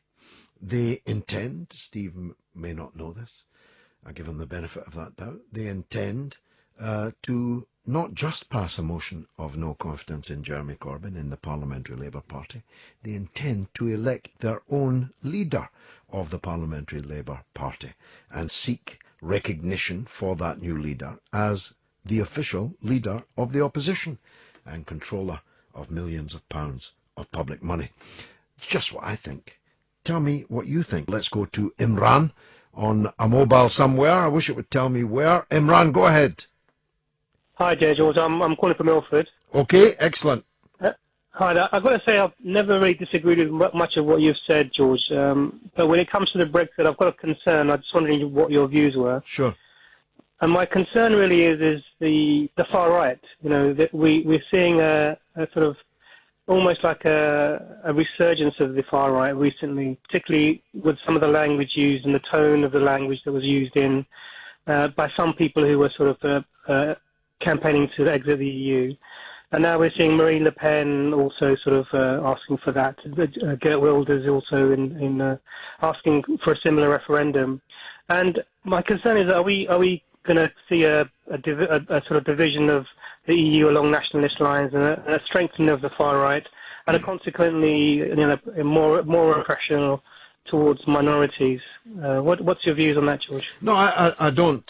First of all, Wilders and Marine Le Pen were growing stronger inside the EU. Indeed, their countries remain in the EU. They haven't exited yet, although both might well do so in the short term. Look, racism exists, Islamophobia exists. It's even worse on the European mainland than it is here, and it's a problem here.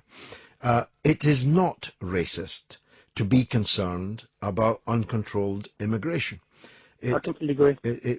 In fact, people who are already here from immigrant backgrounds are amongst the most concerned about that.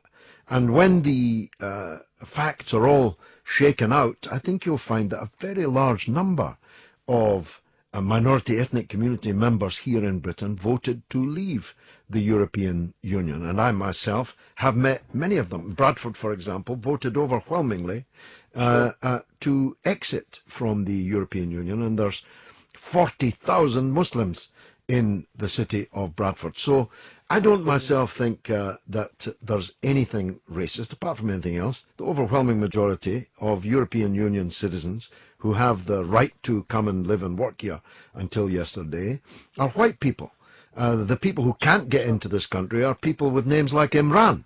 And I've spent nearly 30 years trying to get visas for the grandmothers of people like you, even to come to their grandson's wedding. Or graduation with increasing difficulty. So it's not racist. Of course, there are some racists who support that demand, but actually I believe that what happened yesterday is the best way of quelling the rise of these far-right organisations. The worst case would have been a narrow majority for Remain. Then you would have had a festering, rumbling, sore, of being cheated, we was robbed, and all of that. Now that doesn't exist, Imran. That's my view, sir. Thanks for the call. Mick is in Edinburgh. Let's hear from him. Mick. Hi, George. Thanks for having me. Welcome. Go ahead, sir. This is my first call and my first time on a radio show. Okay. I believe that's 100% success rate. Yes. A bit like your referendum record of late. You don't what? I'm saying it's a bit like your referendum record of late, 100%. Okay. My question, George, is it in the best interests of Adams, McGuinness and Co. to call for the Irish reunification vote before or after 2018?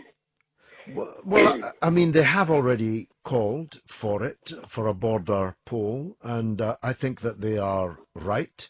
Of course, whether or not the North of Ireland, the 6 counties, would respond to that call and how they would vote if there were such a poll is a little bit unclear. The majority of people in the North voted to remain in the European Union, not by a huge margin, but we had the fairly surprising spectacle of Sinn Féin that used to be very strongly anti-common market. They were all out for Remain. So, roughly speaking, the Unionist constituencies voted to leave the European Union, and the nationalist constituencies voted to remain, though in both cases there was some crossover. So I don't know. The only way that the island of Ireland can be united, which I have all my life supported, is by consent. This is accepted by the Republicans and it's accepted by the British. But I hope that that consent can be obtained, and the only way to do that is by persuasion. And maybe this event that took place yesterday and this morning, maybe that will be a step along the road to obtaining that consent. What do you think yourself? Yeah, I totally agree with you, George. But do you think it should be an all-Ireland vote, or should it just be Ulster? Well, I think the people of all Ireland have a right to a say on what happens in Ireland, and I'd go further. I think the people of Britain have a right to be consulted, which they won in the Scottish referendum. You see, I think that there's a big myth amongst certain unionist sections in the north of Ireland that the British people are desperate for them to stay disunited with the rest of Ireland, and I don't believe that that is true. I've believed since the 1970s that if the British people were asked, should Ireland be a united island, that the majority of British people would say yes.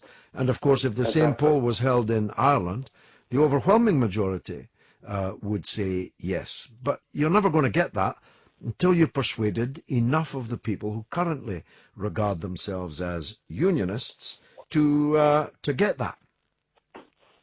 Yeah, I totally agree with you, George. I mean, knowing the British government that I do, I'd say it'd only be the people in Ulster that would be voting. That's my opinion. Yeah. Well, look, Nick, thanks for the call. First time caller, first time ever to call a radio show, and 100% success rate. Let me give you the number again. We're talking about the most extraordinary 24 hours or 36 hours, I forget now because I haven't had any sleep or not much. In the lifetime, my long political lifetime, I have never known 36 hours like this. I speak as one who campaigned to withdraw from the European Union in 1975, when very many of you were not even born. And I did so under the leadership of Tony Benn. And somebody asked me earlier, why did Jeremy Corbyn do what he did? And I'm going to let you in on a secret. The only reason that Hilary Benn was kept on as the shadow foreign secretary was sentimentality. Jeremy Corbyn is quite a sentimental man. And he couldn't bring himself to remove Hilary Benn from the position of shadow foreign secretary. But Hilary Benn would not continue in the job unless Jeremy Corbyn pledged his troth on the European Union. And I said at the time, this is a very grave mistake. As a matter of fact, Jeremy Corbyn's Euroscepticism is electorally popular. It's more electorally popular than any other position that he holds, and that he should have held to it. And if he had done, well, he wouldn't be facing this motion of no confidence next week, I think, on Tuesday. It was to keep Hilary Benn because, like me, Jeremy loved Hilary's father and didn't want to sack him. I happen to believe that if not for that sentimentality, he would never have kept that job, and Jeremy Corbyn would have been free, at least, to say all Labour members are free to pursue their own particular political position on this. And, well, the rest, as they say, is history. Let me go to some of these texts and emails. In the old days, you see, I used to get a big file of paper brought through. So many trees were cut down for me to read texts on paper. Now I've got to read them on a screen, and I'm not sure that I'm able to operate this screen. Now, of course, it's not just the European Union, and it's not just Jeremy Corbyn. The runners and riders for the Tory leadership are now pretty clear, although there may be some John Major figure who is waiting in the wings. In the rest of the show, which goes on until 10 o'clock, I'll run you past some of those runners and riders. I went to see Bruce Springsteen with my wife at the Wembley Stadium just a couple of weeks ago. I'll tell you, if there's better value out there than Bruce Springsteen in concert, I wish I'd seen it. It was truly phenomenal. Plenty of callers on the board. Let's take some of them. Steph is in Edinburgh. How you doing, George? Oh, good to hear from you. Go ahead, Steph. Yeah, obviously I've been following the campaign over the last few weeks. Myself being Scottish, I'm now a bit concerned about the whole independent India reference too. Yeah. The SNP are again trying to push. Yeah. What's most disconcerting is that we've already had this vote, and I know that she's saying a fundamental difference. The thing is, what I'd like to know is, having looked at some of the figures from last night, I do believe that a lot of people in Scotland voted to remain simply to push the SNP agenda.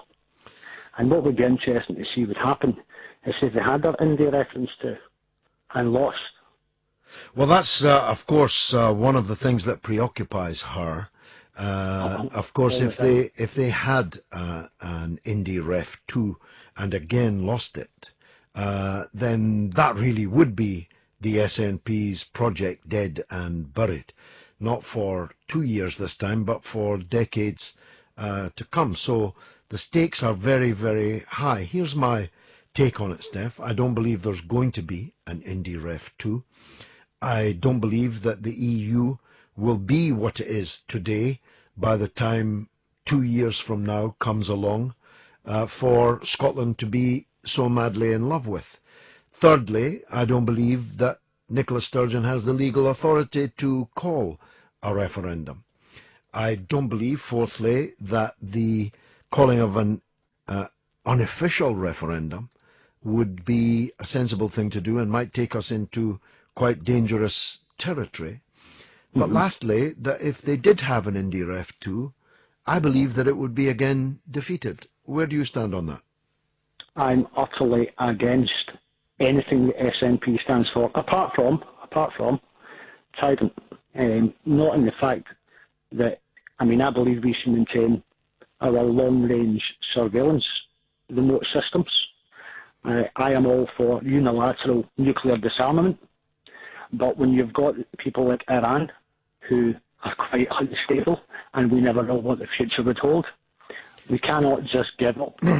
Actually, Iran might be many things, Steph, but it ain't unstable.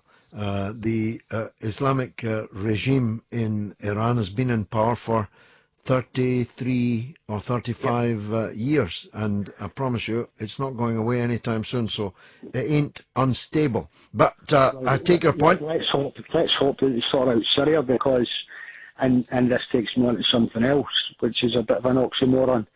If you take what's happened over the last 24 hours in this country and the reception and vilification of Mr. Trump.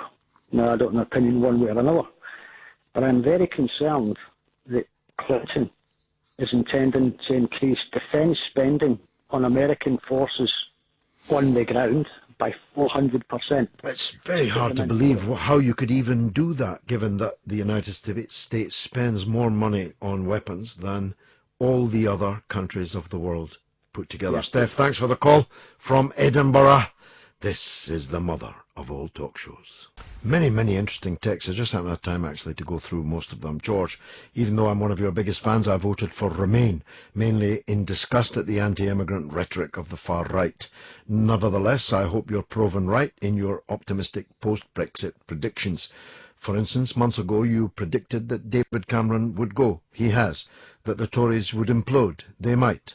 Most of all, I hope that Corbyn will overcome the backstabbers in the Parliamentary Labour Party and win the next general election. It's great to have you back on the airwaves. Best wishes, Asif.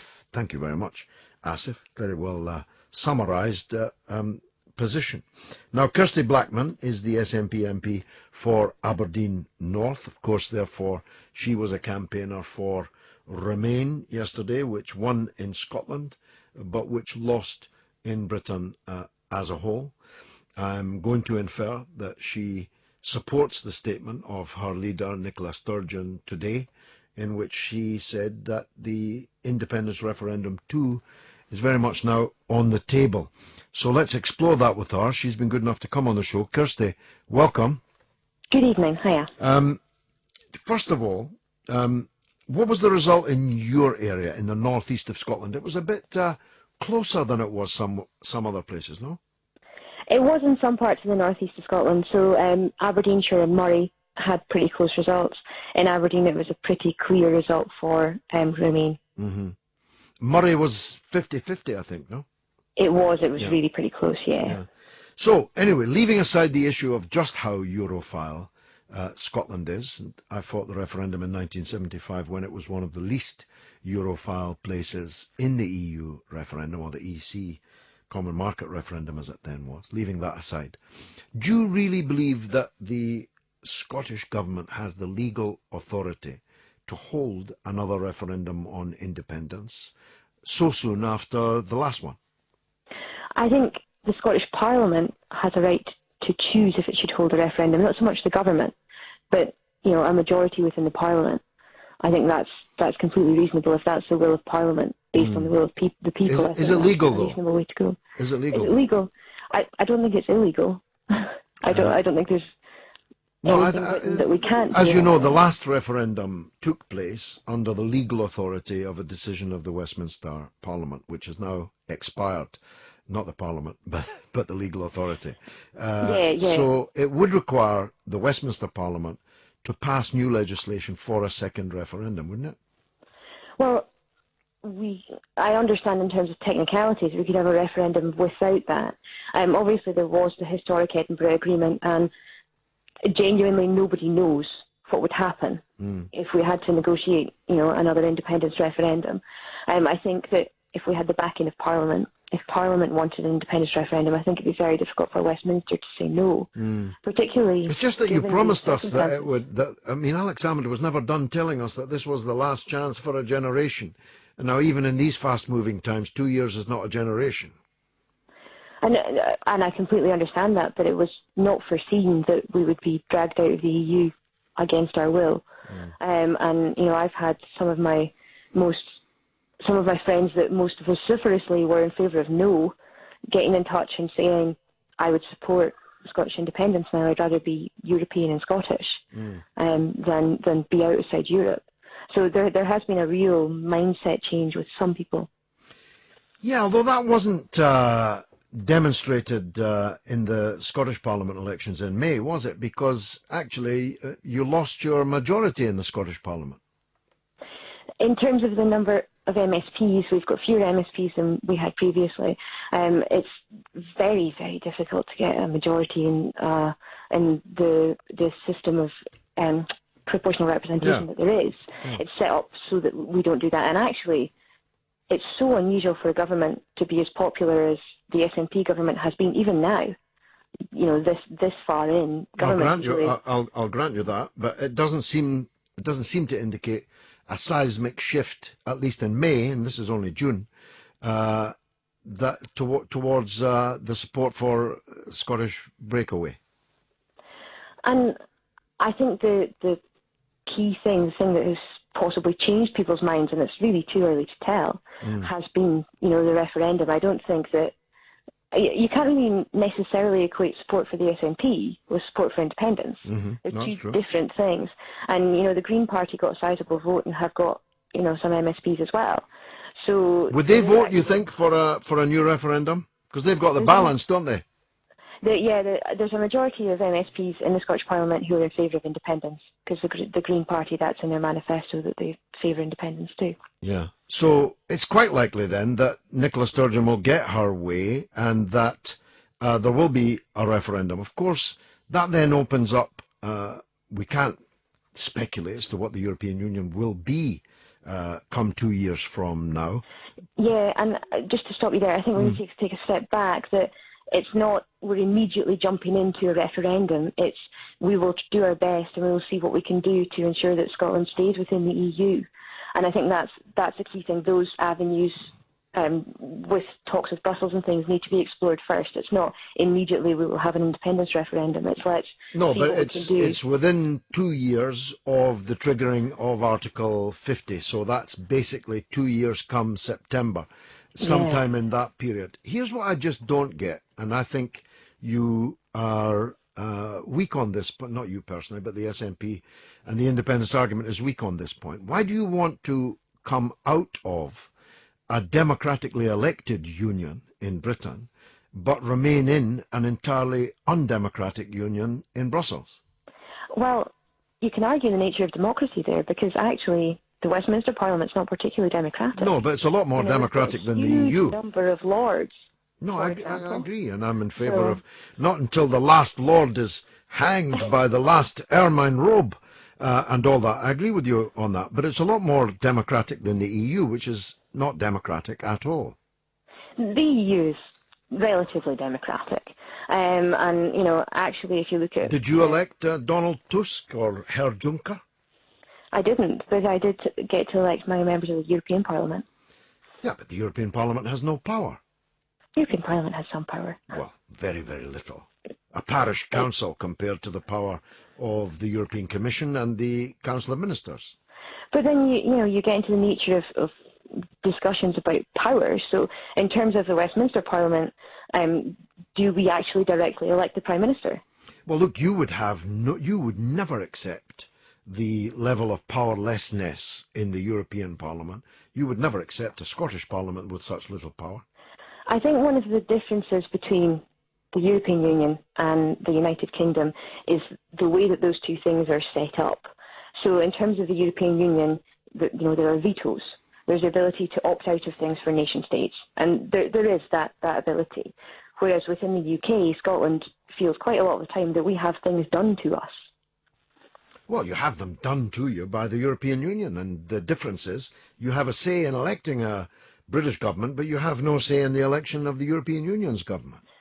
But the British government have a veto over some of the things that the European Union do. Well, increasingly few things, because more and more things are subject to qualified majority voting.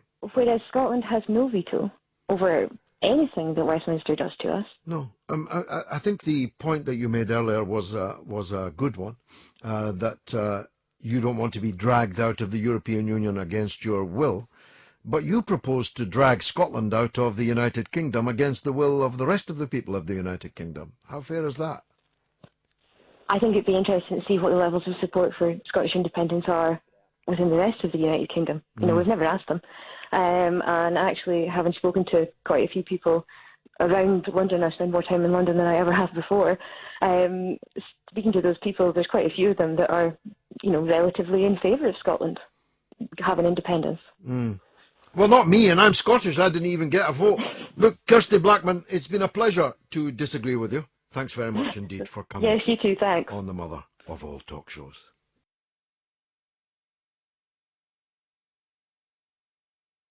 Across the UK, online and on DAB.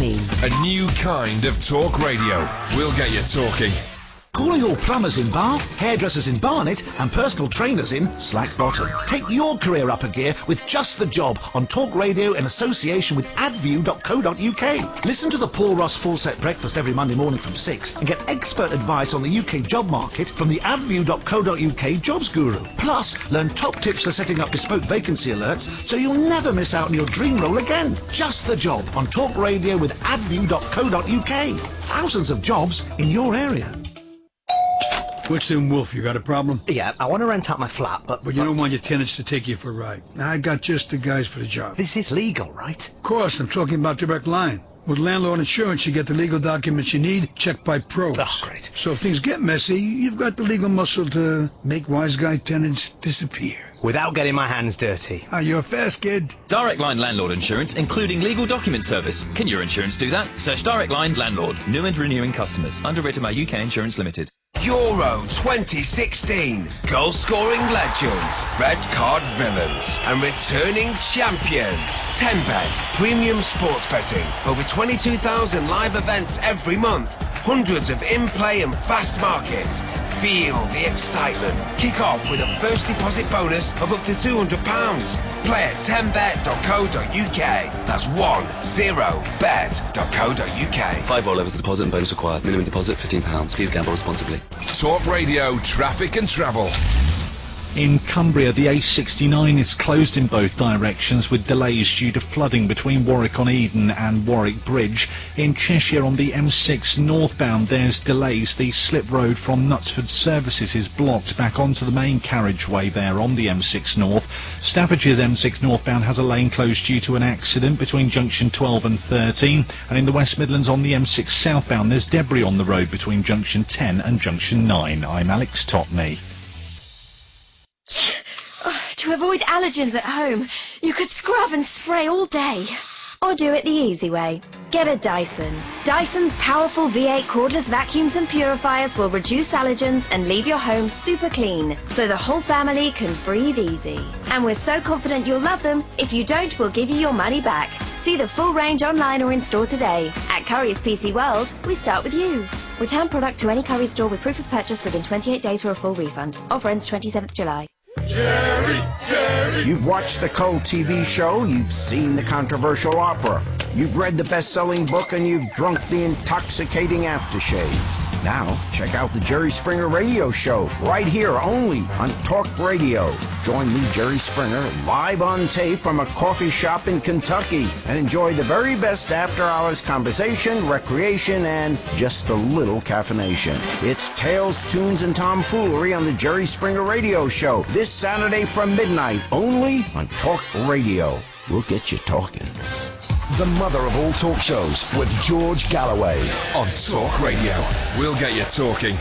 I had breakfast with Jerry Springer once, you know.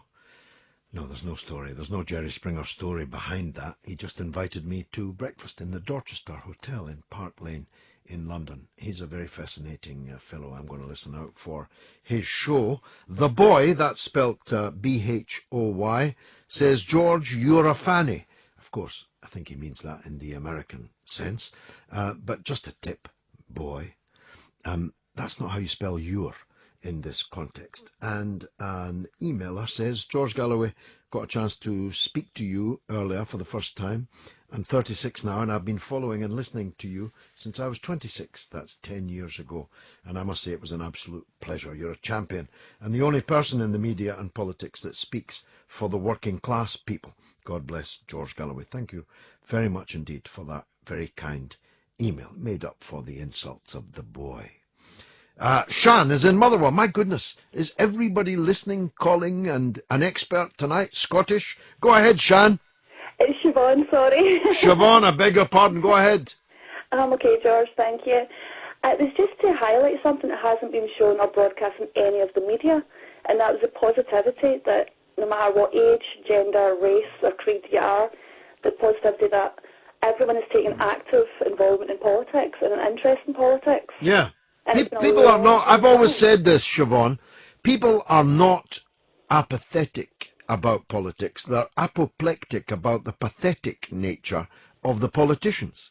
But give them a cause, give them a big cause, a big question, and huge masses of people get entirely engaged in it. This European referendum, of course, occasionally has been unpleasant and was marked by, scarred by, the most horrific crime that took place in the Batley and Spen constituency. But scores of millions of people in Britain were politically engaged by this referendum, as indeed happened in the Scottish referendum that you and I remember well. Oh, definitely, and it's been a long time coming, and it needs to be people actually hold their politicians accountable for their actions or lack of actions, because it's been too long that people have just sat by the sidelines and not actually done anything with regards to who the local MPs are or who the actual constituents are that run the country. And we need to actually stand up and go, no, we're not happy, we want this done. And it's been a lot of people are too busy watching their Coronation Street or their Big Brother or things like that. They know more about that than they know about their local politics. Yeah, well, here's hoping that things are beginning to change. Thanks for that, Siobhan. Let's stay in Scotland and talk to Colin in Glasgow. Go ahead, Colin. Hi, George. How you doing? I'm doing great, thanks. I've enjoyed the show. I hope you have. Yeah, I mean, that's the first time I've listened to you, and for 2 hours and 46 minutes, I've learned more your show than I have in the last 36 hours that I've been following the EU referendum. Oh, well, good, thanks. I'd like to ask you a question, George. Yeah. And this is the reason why I've prompted me to phone you. Like I said, I've learned more you in the last 2.5 hours. And my face has been glued to Twitter all day, and I've watched people that I follow that are in the media and all that. Yeah. And I'm starting to realise that although they've got an opinion, if we believe everything that you say, which I do, because you're a politician and you're in the media now, what do you feel about some of the media that comes out with their say? Now, their columns, and they've got people now reading it, and they're trying to make a judgment on what they're saying in the column. What do you feel about it? Well, I think that the so-called experts have been yet again confounded. These experts that told us it would be a disaster for us if we didn't join the euro were utterly confounded. The experts that told us we had to invade and occupy Iraq were confounded. A pity more than 1 million people had to give their life's blood in the sand in order to prove that.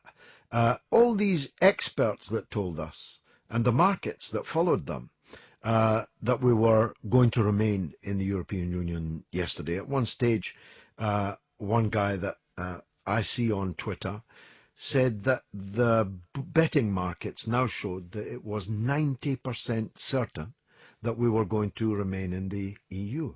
And within half an hour, that 90% certainty had become a certainty the other way.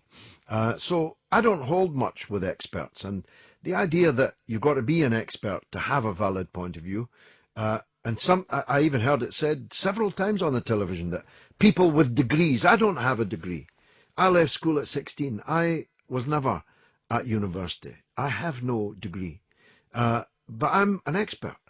And I'm an expert because I listen to people like you, because I meet people like you, and I meet people like the general public that are everywhere, and you form your opinion, if you've got any sense, based on evidence, based on what people are telling you and what you can observe with your own eyes. So I think the mainstream media, as it's called, lamestream media I call it, is going out of fashion, and more people are seeking new ways to inform themselves and educate themselves. I mean, I've got now 1 million people following me on social media. That means I can send a message to 1 million people. In fact, I've got a reach on social media of more than 12 million. So that's a lot more than any television program. It's a lot more than any newspaper article. And I can reach these people directly myself. Well, after today, you'll have 12 million one George. I'm just about to follow you on Twitter. Thanks, Colin. I appreciate that, pal. Let me go back to the... now, someone, David McCarthy, says disappointment, but he's not very clear about what he means. George, are you on the mic and typing concurrently? Multitasking? No, my missus is doing the typing. And your average Joe, who usually is worth listening to, Joe and Josephine, says it seems foolish for UK Labour to seek to remove Jeremy Corbyn now. Going to need a new leader after the next election, whatever. What a blindingly obvious and simple point to make. Let me just run past you again what it is that Labour is proposing to do, or the parliamentary Labour is proposing to do. And we had a Labour MP on here today who said he hadn't made up his mind whether to join in on this. And another Labour MP earlier, Don Butler, who was, I think, a little bit equivocal on the question. Labour MPs are proposing to, simultaneous with the Prime Minister of Britain resigning and the Tories being effectively without a leader and potentially imploding over tensions over the leadership in the EU and what happens next in the negotiations and so on, at that very moment, Labour MPs are proposing to have a leadership election of their own. Now, frankly, that is close to insanity. It's close to political insanity. And, of course, it cannot even work. Because if Jeremy Corbyn says, in response to a no-confidence motion being passed against him, get it up you. Get stuffed. I don't care about your motion of no confidence. I'm continuing. I know what's going on. I'm going on. If that is the attitude that Corbyn takes, and I believe it will be, then there's nothing these MPs can do about it. And if they force a new election for leader of the Labour Party, Corbyn will be overwhelmingly re-elected. So what will have been the point, except to snatch defeat from the potential jaws of victory? It be the equivalent of blowing yourself up at the exact time that your political enemies are blowing themselves up. But Matt, maybe there is the rub. Maybe we're in the early stages of a redrawing of all political boundaries. And I personally hope so, because, frankly, we have an unhealthy political system and structure. As Kirsty quite correctly pointed out earlier, the SNP MP, our democracy is not democratic enough. And our first-past-the-post electoral system, which we have at Westminster, means that you effectively have two big tents that contain within them at least two parties each, and maybe more. I mean, the Blairites, the Dowager, Baroness, whatever it is that she's now called, Dame Margaret Hodge. Dame Margaret Hodge has far more in common with the Liberal Democrats and with the Cameron pro-European wing of the Tory party than she has in common with Jeremy Corbyn or me. And therefore, why should the electoral system force her to remain in the same party as Jeremy Corbyn? Shouldn't we have, dare I say it, a more European system whereby there's a party of the left, a party of the centre, and a party of the right, and you can vote by proportional representation and get a government that properly reflects the actual political temperature in the country? That's what they have in Europe, and that's what would be good to have here. Because, frankly, our politics isn't working. Nobody believes us, said a cabinet minister in the last few days of the Euro referendum. Nobody believes us. And here's why. Because for decades, the British people have been systematically let down where they were not being systematically betrayed. And we're coming up now, it's only days away, from the report of the Chilcot Inquiry, assembled over many years and at very great public expense, which, if it's going to be worth the paper that it's written on, is going to show us that we were led into a war on an entirely false prospectus. We were led into a war that's still raging 12 years, more than 12 years later.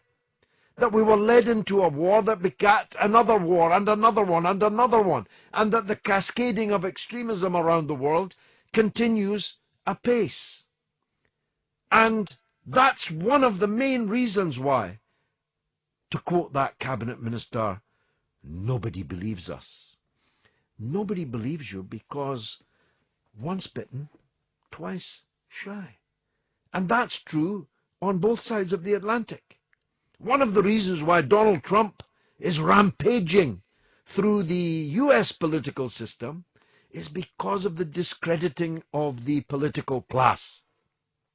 And the discrediting of our own political class is what led to the defeat for the European Union forces yesterday.